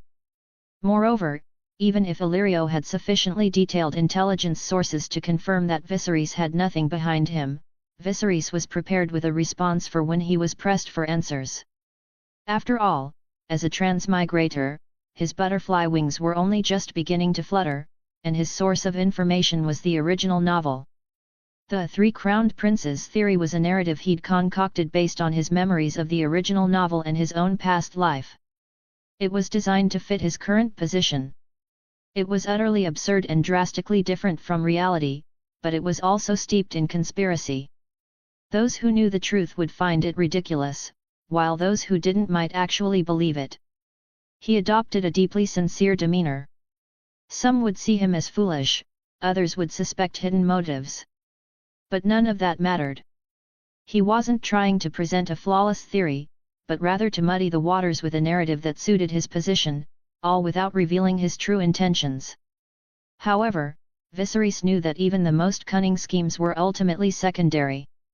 He hoped Illyrio would take action soon, allowing him to leverage the fat governor's wealth to gather dragon bones and dragon eggs. He understood that only unshakable strength could make a conspiracy unafraid of exposure. It was already afternoon when he returned to Illyrio's courtyard. Daenerys had understood that Viserys had an errand today, so she'd already eaten lunch alone.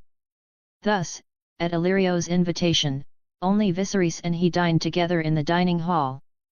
Illyrio couldn't help but probe further. To be honest, Your Grace, I've been giving this a lot of thought on the journey back, and I still have some concerns. Viserys remained composed. I understand, Governor. No, Your Grace, it's not your words that concern me. It's your terms, Illyrio said earnestly. As you know, I am a merchant. Forgive me for thinking like one. The terms you offer are too generous. You only need my protection, yet you promise me the position of Master of Coin. Governor, did you simply provide me with a house, a place to stay, and a meal? Viserys asked rhetorically. It's not that simple. The usurper's eyes and assassins are lurking in the shadows. You also provided me with a safe environment. You even risked everything to formulate a grand plan for me, a plan that, if put into action, would be far more difficult to conceal than hiding two people. Therefore, I trust you, which is why I say these things. If you really trusted me, you wouldn't keep saying I trust you. Illyrio was no fool, of course. His words were merely a prelude to further probing. Your Grace, forgive my bluntness, but as a merchant, I cannot understand such generosity. Viserys began his increasingly practiced rhetoric again. Ah, I see, Governor. Have you heard of House Tyrell? Illyrio replied, the Tyrells of Highgarden, I know them, Your Grace. Viserys asked again, do you know about the Gardner family of the Reach? Illyrio replied, I know a little. He already knew what Viserys was going to say. As expected, Viserys said, before Aegon the Conqueror's conquest, the Gardner family ruled the Reach, and the Tyrell family served as stewards. But now everyone knows that Highgarden and the Reach belong to the Tyrells. Why? Because Harlan Tyrell offered Highgarden to Aegon the Conqueror. Illyrio, you need to understand that I have nothing now, and I don't need you to offer me anything. But I will remember the contributions of the first person who truly acts to restore my kingdom. Illyrio was startled for a moment. He finally began to be surprised by Viserys' glib tongue. If he were truly sincere, he might have been won over by Viserys' persuasive words. A look of ambiguous meaning appeared on Illyrio's face, as if he wanted to confess something. Your Grace, there's something I think I should tell you. Viserys nodded, please, Excellency. Illyrio confessed, I plan to travel to the Seven Kingdoms. Oh. Viserys narrowed his eyes, looking slightly nervous. He didn't quite understand the reason for this kind of probe. Illyrio found it difficult to discern Viserys' true feelings from his flamboyant expressions, so he explained, I intend to travel to the Seven Kingdoms myself to observe the situation, inquire about the political landscape, and verify your words. I see, Viserys relaxed, a hint of smugness in his voice. Governor, I don't think you quite understand the significance of the phrase Three Crowned Princes isn't really about its truthfulness. Oh. Ah, Viserys didn't elaborate, merely chuckling with satisfaction. Governor, forgive my bad habit, but this phrase is one of my proudest creations. I hope you'll ponder it on your journey. I'm confident you'll grasp its nuances. Illyrio's gaze sharpened. With the hint provided, he didn't need to ponder long. He quickly understood its significance. This seemingly flawed statement could become a rumor used to stir up unrest in the Seven Kingdoms when necessary. Will they spread this rumor when Jon Arryn dies? Do they believe they can cause chaos in the Seven Kingdoms with this rumor? Are there other methods and conspiracies to go along with it? Several questions swirled in Illyrio's mind, the surprise nearly uncontainable. Fortunately, he managed to rein in his thoughts, responding to Viserys with a joking tone, then consider this a test for me, Your Grace. As a matter of fact, Governor, Viserys said, having dropped his bombshell, uncaring whether it had detonated in Illyrio's mind, nor fretting over Illyrio's probing. He followed up with a deliberate guiding gesture, striking while the iron was hot. If you're worried about the disparity between what you give and what you get, I do have something I need your help with. I mentioned it on your ship. Dragon bones and dragon eggs, Governor. The time until old Jon dies won't be too long, but neither will it be too short. When Viserys spoke of dragons, an unnatural fervor appeared on his face. If I can hatch a dragon during that time, why would I need any schemes to restore the kingdom? Chapter 15, Patient Viserys. After lunch with Illyrio, Viserys encountered Daenerys on his way back to his room. She was sitting on a stone bench in the garden, waiting. She seemed to have been there for a while, a fine sheen of sweat on her brow from the strong sunlight. Viserys greeted her first, waving for her to come closer. Daenerys, come here. What are you doing? Are you feeling better? Daenerys noticed her brother was smiling, looking to be in good spirits. Almost completely better. She approached, glancing at the gardener pruning the plants, a copper collar around his neck. He's one of Governor Illyrio's slaves. Annie, the handmaiden, had told her earlier. Daenerys cautiously drew near and began to speak to her brother in a low voice. I asked Annie, the handmaiden, today. She said the master of the house arranged for her to serve me. Why is he being so good to us? She whispered. What does he want from us? Daenerys had learned long ago in exile that such lavish treatment didn't come without a price. "Don't say that, Daenerys," Viserys replied in the same soft tone, his brow furrowing slightly.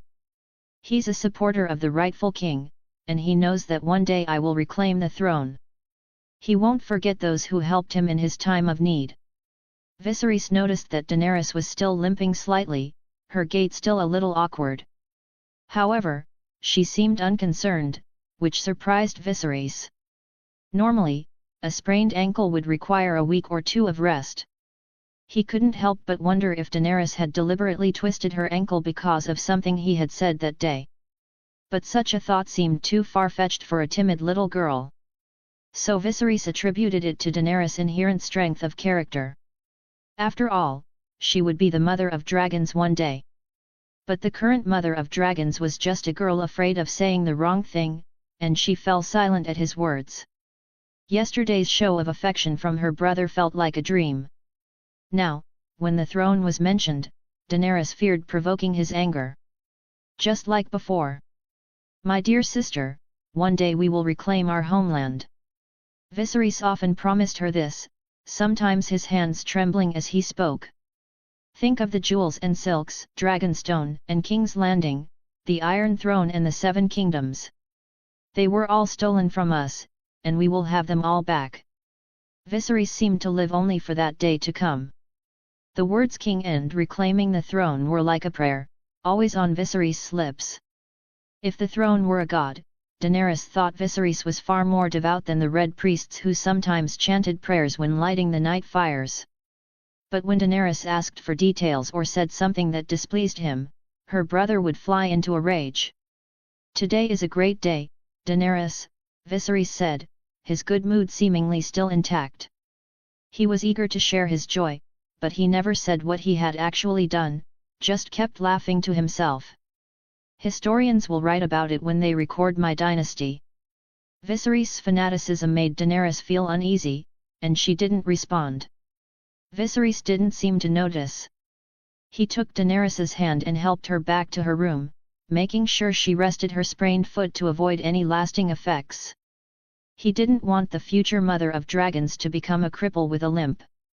Even though the diligent maids and the elusive butler were nowhere to be seen in the hallways, Viserys insisted on putting on a show. He tried to share his joy with Daenerys, starting to tell her the story of the conquest of Aegon, which he had told countless times before. Daenerys lay on the bed, just listening, occasionally offering a response. Viserys was in high spirits and didn't stop until the sun set, when he reached the field of the kneeling. He could clearly feel that Daenerys wasn't interested, but he still wanted to tell the story, and tell it enthusiastically. He felt it was the only way to fully express his joy. Viserys certainly understood the principle of moderation, but he was more worried that he had acted too maturely in front of Illyrio today. Illyrio was a difficult man to deal with. It was hard to read the emotions on his face. He didn't mind downplaying himself in verbal sparring, and was mostly affable. The emotions he occasionally revealed were also hard to tell if they were genuine.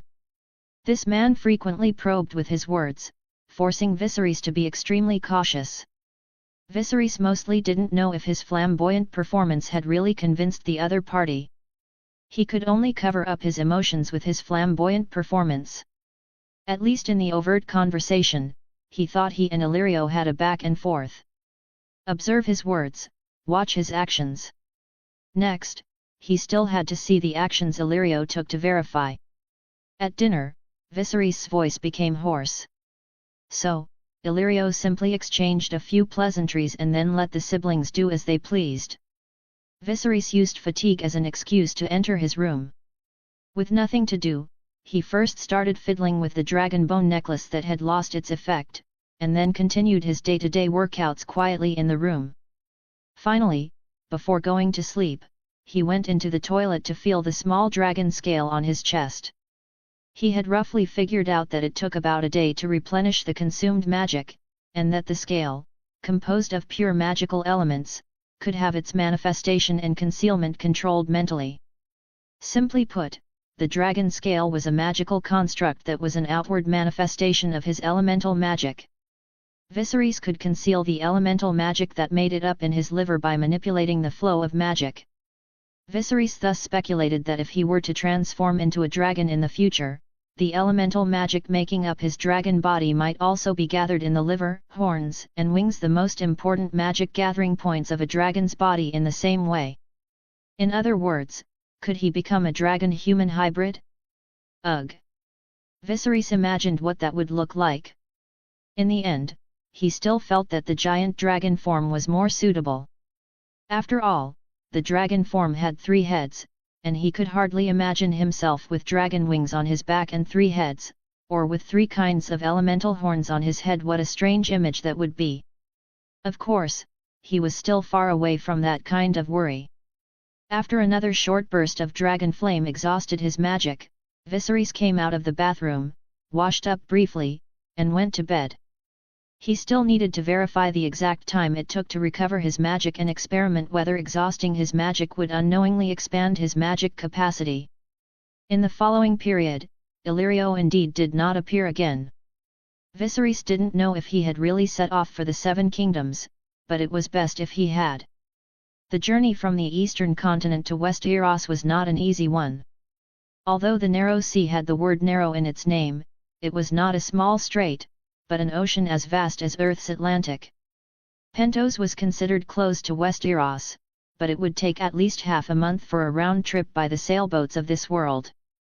With Illyrio gone, the pressure on Viserys lessened, and his taut nerves relaxed somewhat. He was pleased with the development space he had created for himself. The following days were uneventful. Viserys basically ate more, exercised more. A healthy and strong body was the premise for everything. He took more walks, made more records, wandered the courtyards, remembered the details of the environment, remembered the people who appeared in the courtyards, remembered their faces, and occasionally inquired about their names, identities, and duties. These might not be used, but when needed, he couldn't be ignorant.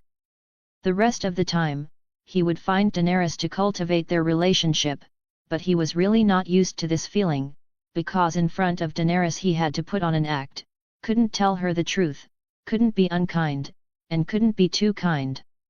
Moreover, most of the time Daenerys was silent and full of worries. Finally, he seemed to have found a way to get along, which was to borrow the storybooks placed in the living room of Illyrio's courtyard and tell his sister the strange stories popular in Pentos. He felt it was still effective. Daenerys relied on him to tell stories to relieve her boredom while she was recuperating in the room, and after she could walk normally, she also began to follow him every day to walk together. It's just that she was too silent. Viserys of course also knew that Daenerys didn't like to talk because of the suppression of the original self. Including himself, he had to admit that he was not a good brother either. In front of the questions he couldn't answer, although he wouldn't be as angry and beat her as the original self, he always prevaricated and changed the subject. He never asked about his sister's worries, and even welcomed it. This meant that Daenerys couldn't guess his thoughts, eliminating the possibility of his sister being too clever and affecting his plans. As for Viserys telling Daenerys stories like she was a child, it was fine for the first few days.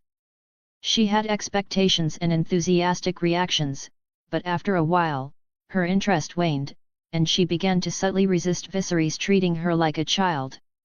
However, every time he told a story, Daenerys would still cooperate and respond. It was clear that, compared to boredom and being treated like a child, she was more afraid of her brother reverting to his former terrifying self. But the girl was still distressed. The change in her brother didn't make her happy for long, because she soon discovered that, compared to scolding and violence, contempt, perfunctoriness, evasion, and distrust were equally painful, like a cold knife.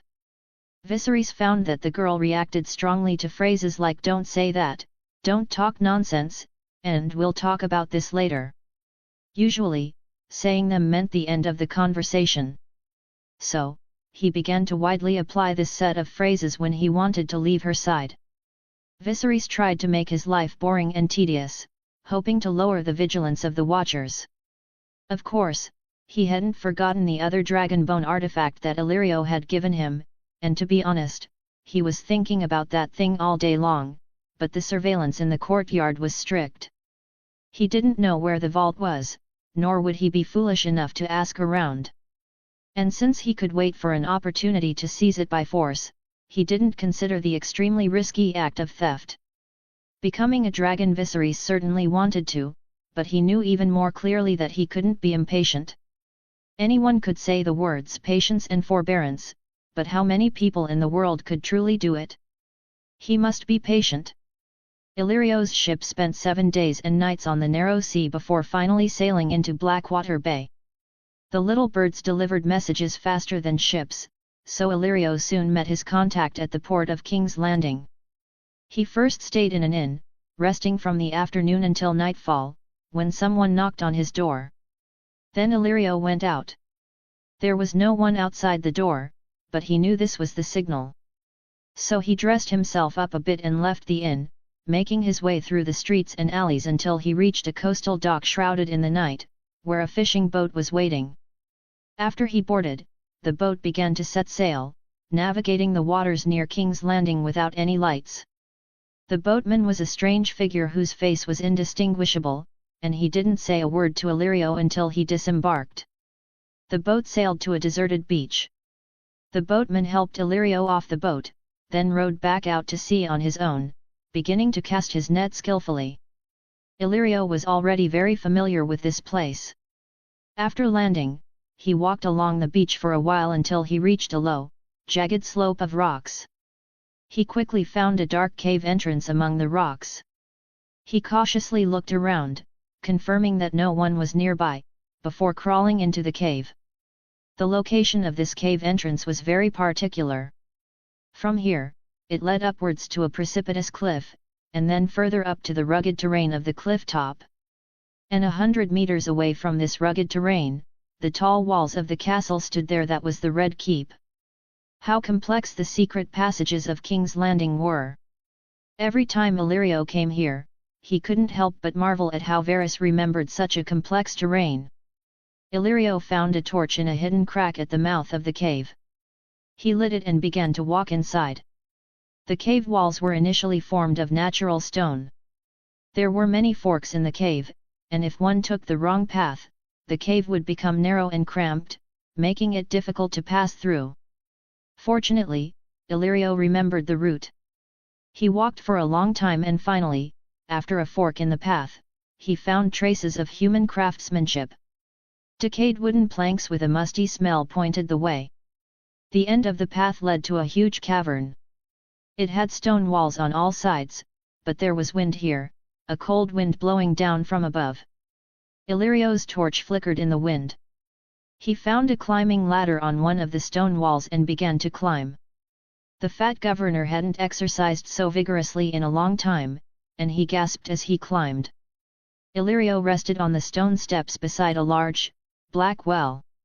The well was 20 feet wide, and its pitch-black opening looked like it led straight to the center of the earth. He had climbed up from the bottom. The flickering light of the torch dimly swept across the dark walls carved by human craftsmen. Many large stones were embedded in the curved walls as stairs, spiraling upwards. Illyrio knew he was truly in the intricate underground passages beneath the Red Keep. A light from a torch shone above Illyrio's head, a tiny spark like a candle flame, slowly descending towards him. The torch's owner was a light-footed fellow. Only the increasingly close light of the torch and his tall shadow cast on the wall indicated that he was quietly approaching. Soon, Illyrio heard the voice of the torchbearer echoing by the well. "It seems you've already learned what a pain it is to deal with a king, old friend." Chapter 16, Varys. The man who stood before Illyrio was heavily built, clad in stiff leather armor and a leather half-cloak. Despite his heavy boots, his feet seemed to glide soundlessly across the stone steps. Under his steel helm was a round face marked with scars and a short beard. A dagger and a short sword hung at his waist. Illyrio breathed easier, waving a hand and chuckling. "I thought a man with your abilities was capable of anything, yet you've stumbled on the beggar king's intelligence."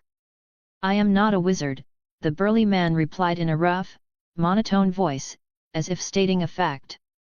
"I am far from that king across the sea, and the little birds have brought me all the information, which I have told you truthfully. You and the king of the 7 kingdoms have the same intelligence, and perhaps even more. Judging by his appearance and voice, it was hard to believe that the man before Illyrio was the most informed person in the 7 kingdoms, the master of whisperers, the eunuch Viserys. Although disguised, Illyrio knew it was him. Illyrio complained, "This is the first time I've known you to make a mistake." "Everyone makes mistakes," Viserys replied. "Old friend, surely you know that I am not all-powerful." Illyrio spread his hands. "What do we do now? Revise the plan?" Viserys asked. "I'd like to know first, are you certain of your guess, old friend?" Illyrio had rested enough, and they began to ascend the winding stone stairs. Despite their considerable weight, both men moved lightly, their footsteps barely audible on the stone. "Who else could it be?" Illyrio countered. "Shouldn't you be using your information to help me confirm my guess?" Viserys replied, "The truth is, I've examined the movements of those two, as reported from the free cities, and there's no record of them meeting with anyone from Dorne, at least not in recent years. They shouldn't have had a chance to conspire. To go further back, we'd have to go back to when Willem Darry was still alive. Oberyn Martell went to Bravos and made a secret pact with Ser Darry, witnessed by the Sea Lord of Bravos. I don't know the specifics of the pact, but it certainly concerned taking up arms to reclaim the Iron Throne. And that was always part of our plan. But after Sir Willem Darry died, and the new dynasty's position became more secure, the Dornish did nothing.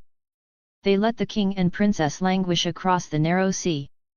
And that king shouldn't know about any of this. Sir Willem himself said the king was deliberately kept in the dark, to prevent him from demanding that Dorne rise up too early and provoke the Iron Throne's displeasure. Ser Darry and this secret went into the grave together. But now, it's difficult to say. That king may have reconnected with Dorne and made a plan." Illyrio asked. "No news from Dorne?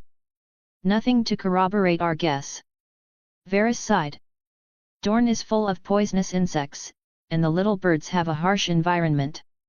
In truth, beyond King's Landing, within the territories of many great houses, Varys's network couldn't penetrate the core. Even so, Viserys was undoubtedly the most informed person in the 7 kingdoms. They had climbed to the top of the deep well, now standing in the middle of a stone passageway. Illyrio said impatiently, "It seems your little birds lose sight of things when they're too far away." He paused to catch his breath after the climb. Viserys pushed something, and a low rumble echoed. Then, a huge stone slab slowly slid out from the well's opening, turning crimson in the firelight, as it rumbled within the space. When the sound subsided, the spot where the well opening had been was now a smooth, hard stone surface, without a single crack. Viserys asked softly, "You were in close contact with the king. Do you have any other conclusions besides this guess?" Viserys led the way, and they began to walk in one direction along the stone passageway. "That's why I'm asking you, I hope to get an answer from you," Illyrio said. "To be honest, if they are indeed the ones acting, we might be able to seek cooperation. At the very least, we shouldn't be hindering each other. I suspect that the king's refusal to accept the Dothraki horses was a decision made on his own, knowing of Dorne's support. Otherwise, the Dornish certainly would have thought the more soldiers, the better." Illyrio had already taken the speculation as fact. "In my opinion, they shouldn't be rushing to contact that king. They don't know what he'll decide to do on his own." It was laughable, really, that two groups were preparing plans for Viserys to reclaim the Iron Throne, completely unbeknownst to the beggar king himself. One group consisted of Willem Darry, who was entrusted with a mission, and Prince Oberyn Martell of Dorne. They secretly arranged for Viserys to marry Princess Arianne Martell of Dorne, hoping to secure Dorne's support in raising an army to help Viserys seize the Iron Throne. However, as King Robert's reign became increasingly secure, and Viserys made no headway in Essos, the Dornish remained inactive for years. The other group was a secret pact between Viserys, Illyrio, and the former commander of the Golden Company. They agreed to support Viserys, preparing for him to exchange Daenerys for the Dothraki horde, and then launch an offensive against Westeros. Viserys would lead the way, followed by the Golden Company. But this plan only began to be executed after the death of the Golden Company's former commander. Now led by Varys and Illyrio, their true goal wasn't to help Viserys reclaim his throne, but to support young Aegon, who was hidden behind the scenes. Viserys had once hosted a banquet for the Golden Company's commanders, hoping they would assist him in taking back the throne, but after enjoying the feast and listening to Viserys' request, they mocked him. This showed that only a few in the Golden Company were aware of this plan. These two groups had their own plans, and it was difficult to say if they weren't aware of each other's existence.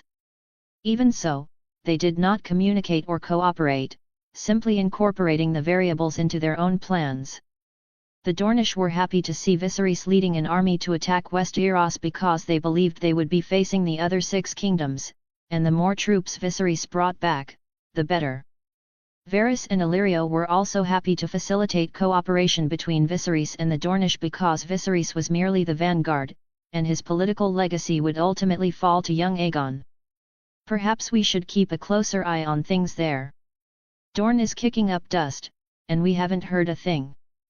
Varys neither agreed to nor refused Illyrio's suggestion of cooperating with Dorne. Instead, he said, "I'll need at least 20 birds." They arrived in a spacious, high-ceilinged chamber. Skeletons were arranged around them, their massive bones as black as onyx, gleaming ominously in the firelight. It was dragon bones. Some were as large as small mountains, others bigger than fishing boats. Each had a gaping maw, filled with teeth that stood like mountain ridges, like spears, like swords. Their empty, skeletal eyes watched Varys and Illyrio as they passed, seemingly oblivious. "So many? The kind you want are hard to find, young and literate." Illyrio's voice trailed off. "What if they were a bit older, less likely to get themselves killed?" Varys refused.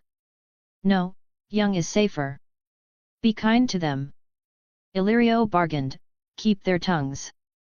Varys simply replied softly, "You know what to do, old friend." Illyrio suddenly said, "Perhaps we could prepare in advance, arrange a marriage proposal in young Aegon's name. The Dornish only want a Targaryen king, not necessarily that one, especially Aegon." Varys replied, "Complicating matters is just asking for trouble." Illyrio couldn't help but lament, but what about them? It was such a bargain to trade a worthless princess for tens of thousands of roaring warriors. Now, with that king's big mouth, we're short several tens of thousands of soldiers. Are we underestimating our forces? Just Dorne and the Golden Company. Fewer soldiers don't necessarily mean weaker. Their plan, 3 princes, Varys said suddenly, it's clear they're hoping for a new dynasty dance of the dragons, and they don't want to be the first to jump in. That rumor alone isn't enough, is it? Of course not, which is why the little birds are out there to see what they're up to. And you, the king is in your hands. Is there enough time? Illyrio worried, how is the old hand's health? He had already accepted that the death of the old hand, Jon Arryn, would be a critical turning point. On the way to King's Landing, Illyrio had considered many strategies. For example, continuing to persuade Viserys to trade Daenerys for a Dothraki army, or even setting up a trap. But he dismissed them all. Because if Viserys and the Dornishmen truly had a plan, and if they could make it work, then Daenerys's value would skyrocket. Even if they needed to trade for soldiers, they would prioritize the nobles of Westeros over the barbarians of the Dothraki. You have to understand, when the usurper first rose up, how many noble houses took up arms for the Targaryen family. Once it was determined that Viserys had backers and ulterior motives, the plan to trade Daenerys for a Dothraki army was already beyond saving. He's old, but not at death's door, Varys replied. However, the Master of Ships has recently been in contact with him, and I think that's a dangerous sign. The Master of Ships Varys was referring to was Stannis Baratheon, King Robert's younger brother, and current Lord of Dragonstone, one of the 3 princes in Viserys' size. What has Stannis discovered? Why isn't he reporting to the king, but instead going to the Hand? Illyrio felt a headache coming on. We can't have a war break out before we're ready. We don't know what the king and the Dornishmen are thinking, their steps may not be as we hope. And with the Old Hand still alive, the stag, eagle, wolf, and fish are fighting the lion, which may very well make King Robert's rule more secure. Can you stall? It's more like asking me to stop time. Do you think I'm a wizard? The situation was complex, and Varys also felt the pressure. Illyrio chuckled, I thought your abilities were definitely no less than a wizard's. Varys said, didn't I just miss something on the Beggar King's intelligence? Illyrio, everyone makes mistakes. But I've always believed you were capable of anything. They passed through a vast chamber where the skeletons of dragons were stored, reaching a thick wooden door. Varys pulled on the heavy iron ring, and after a moment of resistance, the door slowly creaked open, the sound terrifying. They continued along the passage. The situation in the 7 kingdoms is very complicated, Varys began, enumerating the circumstances he faced. The Old Hand wanted to give his child to Stannis as a foster child, and before he died, he wanted to pass the responsibility of the Lord of the East to Stannis. But the king had other plans. He wanted to give the Hand's child to Tywin Lannister as a foster child, and then have Jaime Lannister remove his white cloak and become the Lord of the East. Is your king mad? Illyrio asked incredulously. He's handing over the power of the Eastern and Western kingdoms to the Lannisters. Why does he trust the Queen's family so much? Alas, the king simply dislikes his own brother more, Varys said. His other brother isn't idle either. Renly and the Knight of Flowers intend to persuade House Tyrell to send Margaery to court. She is a 14-year-old virgin, both beautiful and obedient. They plan for Robert to favor her, and then marry her, establishing a new queen. Varys continued, what makes me especially uneasy are the recent actions of the Master of Ships. I suspect he has discovered the secret of the Lannister siblings, and he is in contact with the Hand. Varys worriedly said, and now, you come to me, telling me that the Dornish and that king of yours are plotting without my knowledge. Do you know that the king has already asked me if I've heard any news from across the narrow sea? Illyrio finally spoke, what did he sense? Varys sighed, he just can't stand not hearing news about the dragon's remnants. Someone let him hear the name usurper again, and the king hates hearing that. I was wondering if I should let him in on the whispers from Dorne. Illyrio said, how can you even consider that? Varys composed himself, I am the master of whisperers. If there's no news, wouldn't that make me useless? Being useless would make it impossible for me to operate in King's Landing. Illyrio said, that would be accelerating the war, and we're not ready. Dorne is a potential ally. Varys led him into another passage, you told me to stall, but I'm telling you to speed things up. When will the plan be ready? Even the best juggler can't keep so many balls in the air forever. Old friend, you're not just a juggler, you're a true magician. I'm just asking you to perform a few more tricks. Varys changed the subject, you need to get information from the king on your side as soon as possible, even if you can't. You must be prepared. He said there are wildfire pots beneath the 7 kingdoms, and that's no lie. Illyrio's problems, brought across the narrow sea, had returned to him, but the king doesn't intend to do anything. He's waiting for the Old Hand to die. He's in your hands, Varys replied. Illyrio suddenly said, when he tried to win me over, he said he wanted me to collect dragon bones for him, dragon eggs. He wants to hatch dragons. Anyone who heard this would have the same thought. Illyrio said, he is, after all, a Targaryen. The blood of Aegon V, Varys warned. We shouldn't give fire to children who will play with it and burn themselves. Aegon V was Viserys' great-grandfather, the 15th king in the history of the Targaryen dynasty, also known as Aeg, the king who should not have been king. During his reign, dragons had become extinct. In his later years, he was fascinated by the legends and information about dragons, even sending people to Asai to collect dragon data. When his great-grandson, Rhaegar, was born, he gathered relatives and friends to celebrate at Summer Hall. At the same time, he also brought in pyromancers to try and hatch dragons. The attempt to hatch dragons ultimately turned into a great fire, and the king himself, his eldest son Prince Duncan, and his Kingsguard commander, Tall Duncan, died together in the fire, a tragedy known as the Tragedy of Summer Hall. Then the throne passed to Viserys' grandfather, Jaehaerys II, and then to Viserys' father, Aerys II the Mad King. Illyrio agreed wholeheartedly, "I wouldn't want my courtyard to become like that king's summer hall." The passageway finally reached its end, a chamber that looked like a secret room. Varys handed several sheets of paper, obviously newly compiled intelligence reports, to Illyrio. "This is the information on Melario of Norvos, and this is on Quentyn Martell. In recent years, Quentyn Martell has been to Norvos twice, both times claiming to be visiting his mother.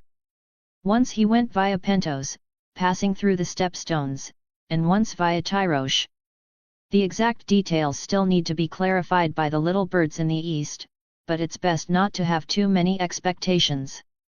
Information that has been ignored is usually no longer the truth when you try to retrieve it. Norvos is one of the 9 free cities. Lady Melario comes from a wealthy merchant family in Norvos." Chapter 17, People in the Red Keep. 7 Hells, do those damn free cities nobles have nothing better to do? Why does anyone even bother with that beggar king? After seeing Illyrio off, Varys, the master of whisperers, was quickly summoned to the tea room where the king was resting. Today was truly unfortunate. Varys knew that the king had gone hunting and returned empty-handed, making it a bad day to deliver news. However, the king had given an order before leaving, and Varys had to provide an explanation upon his return, so he had no choice but to deliver the intelligence. The only people in the tea room with the king were Robert Baratheon, who was drinking, Barristan Selmy, the captain of the king's guard, known as Barristan the Bold, standing beside him, and Varys, the master of whisperers. The king sat on an oak chair by the tea table. He had originally been very tall and burly, but now, due to his overindulgence in food and drink, he had become obese. His thick body resembled a small mountain. His unkempt black hair and thick, dark beard, along with the sunken dark circles under his eyes and his pale, fat face, made it difficult to recognize the valiant hero of the past. His deep blue eyes were filled with impatient anger. Barristan was a tall knight, standing straight beside the king, looking strong and elegant. Like the other members of the king's guard, his armor, cloak, and shield were all white, with white silver threads and clasps on the scale armor. But the wrinkles on his face and the white hair visible from under his helmet showed that he was no longer young. He was silent. Varys stood on the other side. He had returned to his usual appearance, with a round, plump, bald head.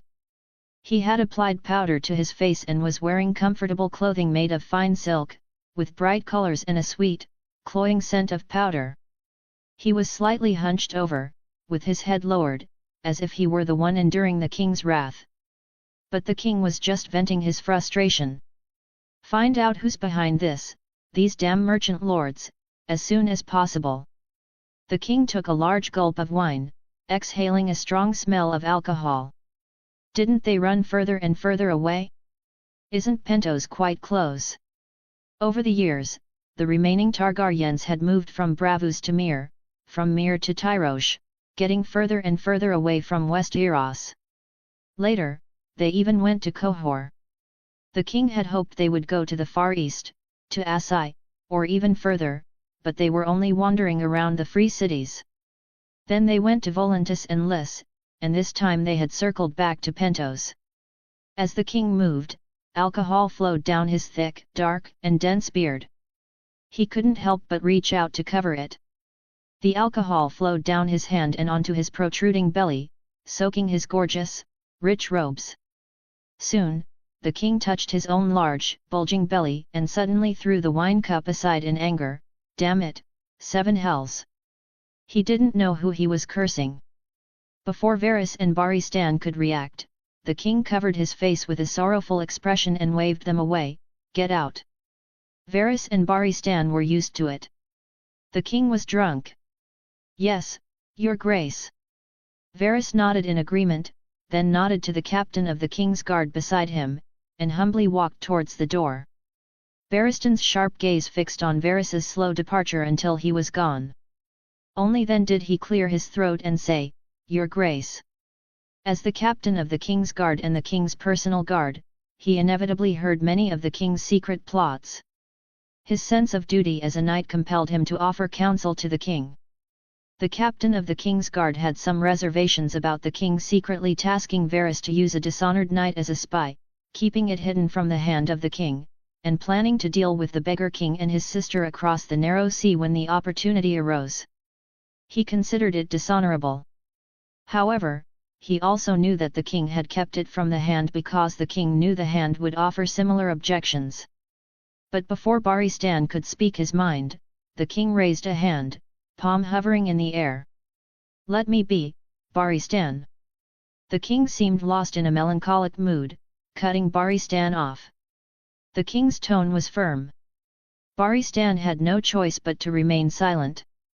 Barry Stan stood guard at the king's side for a while, until the king's snoring began to echo from the tea table. Only then did he walk towards the door, beckoning to his fellow guard outside. Fetch Jaime. Soon, Jaime Lannister, tall, handsome, with flowing golden hair, arrived outside the door in his white cloak. You summoned me, sire. Barry Stan nodded. Yes. Go and ask the Queen to bring His Majesty back to his chambers. Is the king drunk again? Jaime was clearly no stranger to such occurrences. I can't guarantee the Queen will come. Barry Stan replied, just go. I'll wait here for your report. Jaime bowed slightly in acknowledgement, then straightened his posture and, with a stride, headed towards the Queen's chambers. When Jaime arrived, the Queen was sitting listlessly by the window in her chambers.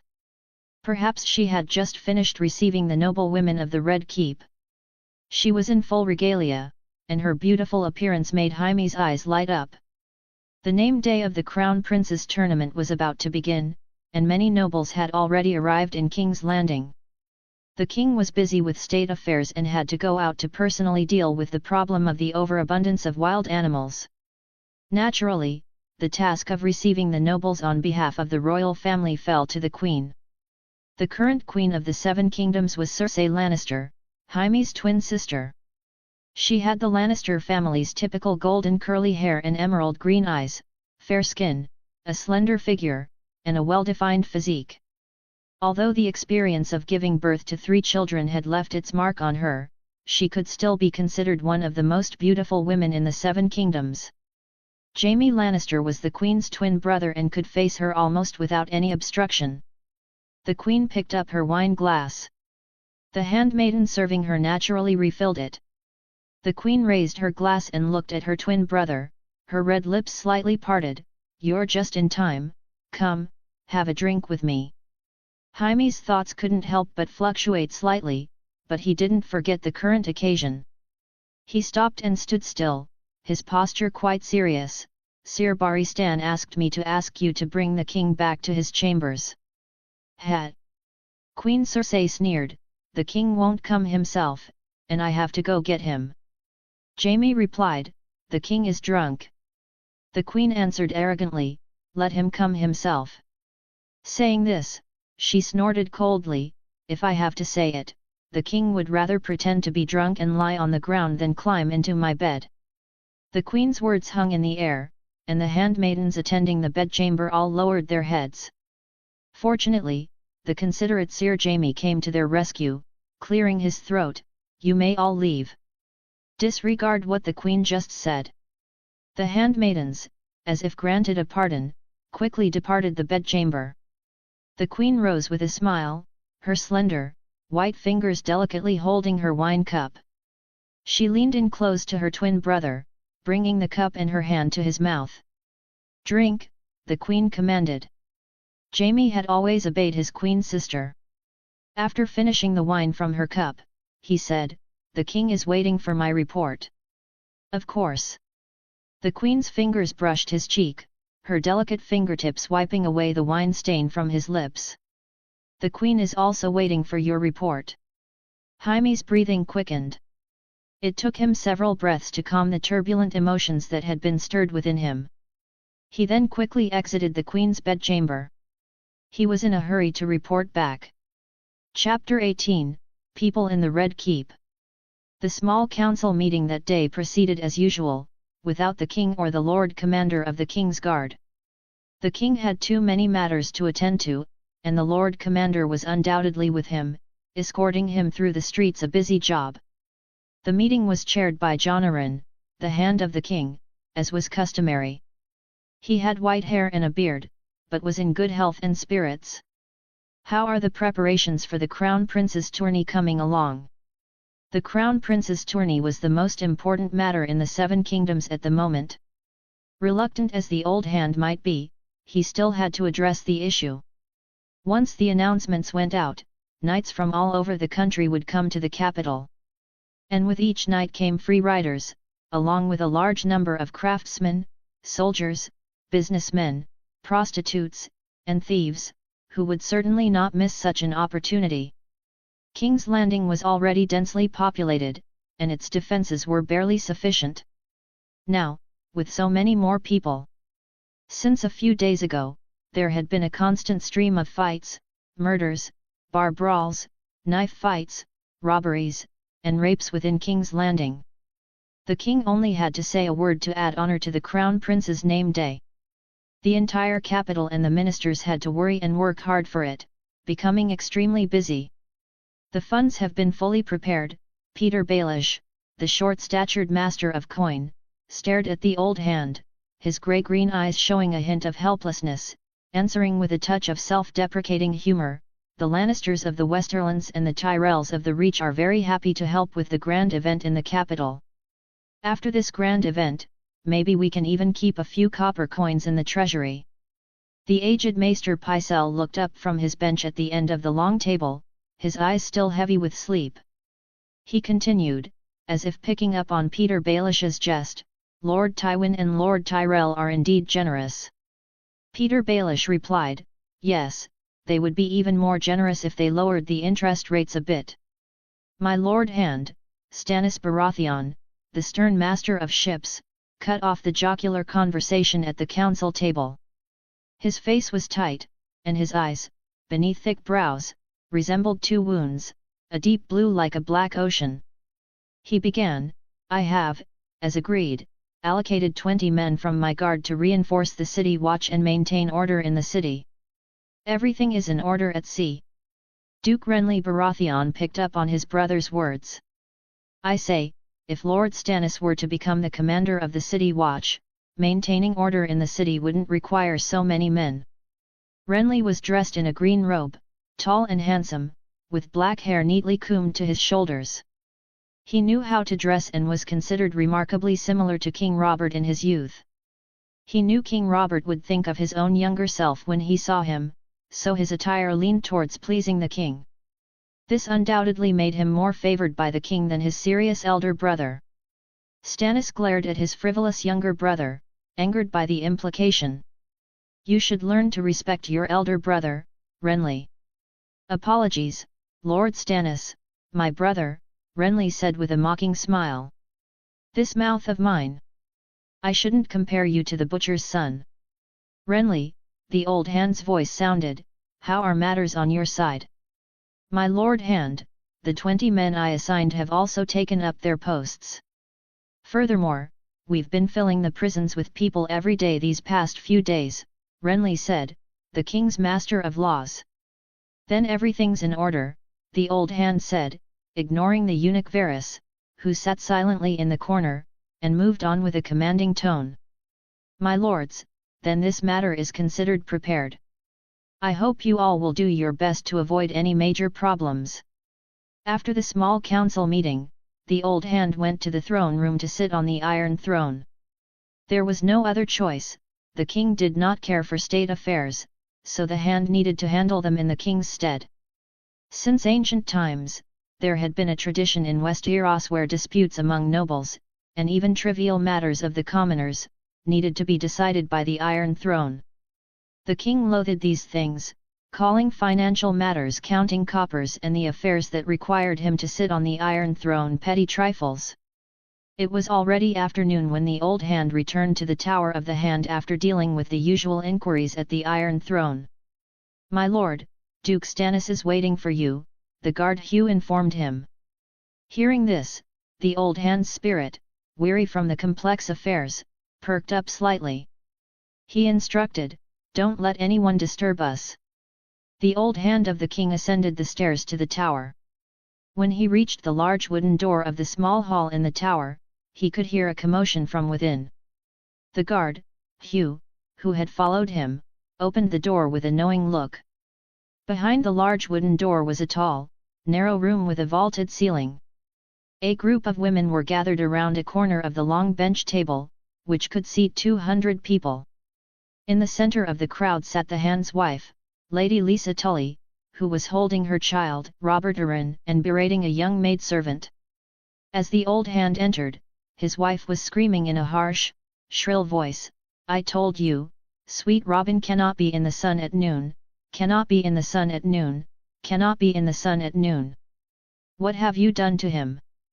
I was only gone for a moment, and you took him into the courtyard to suffer the scorching sun. Why didn't I see it sooner, that you were so cruel? My lady, I..." The maidservant's voice trembled, and she was on the verge of tears. "How dare you?" Lady Lisa interrupted the maidservant. "What's going on?" The women blocked his path, and the old hand had to ask. Lady Lisa seemed to have just noticed her husband, and she stood up, holding her child and crying, "They can't take care of sweet Robin. Look what happened while I was gone."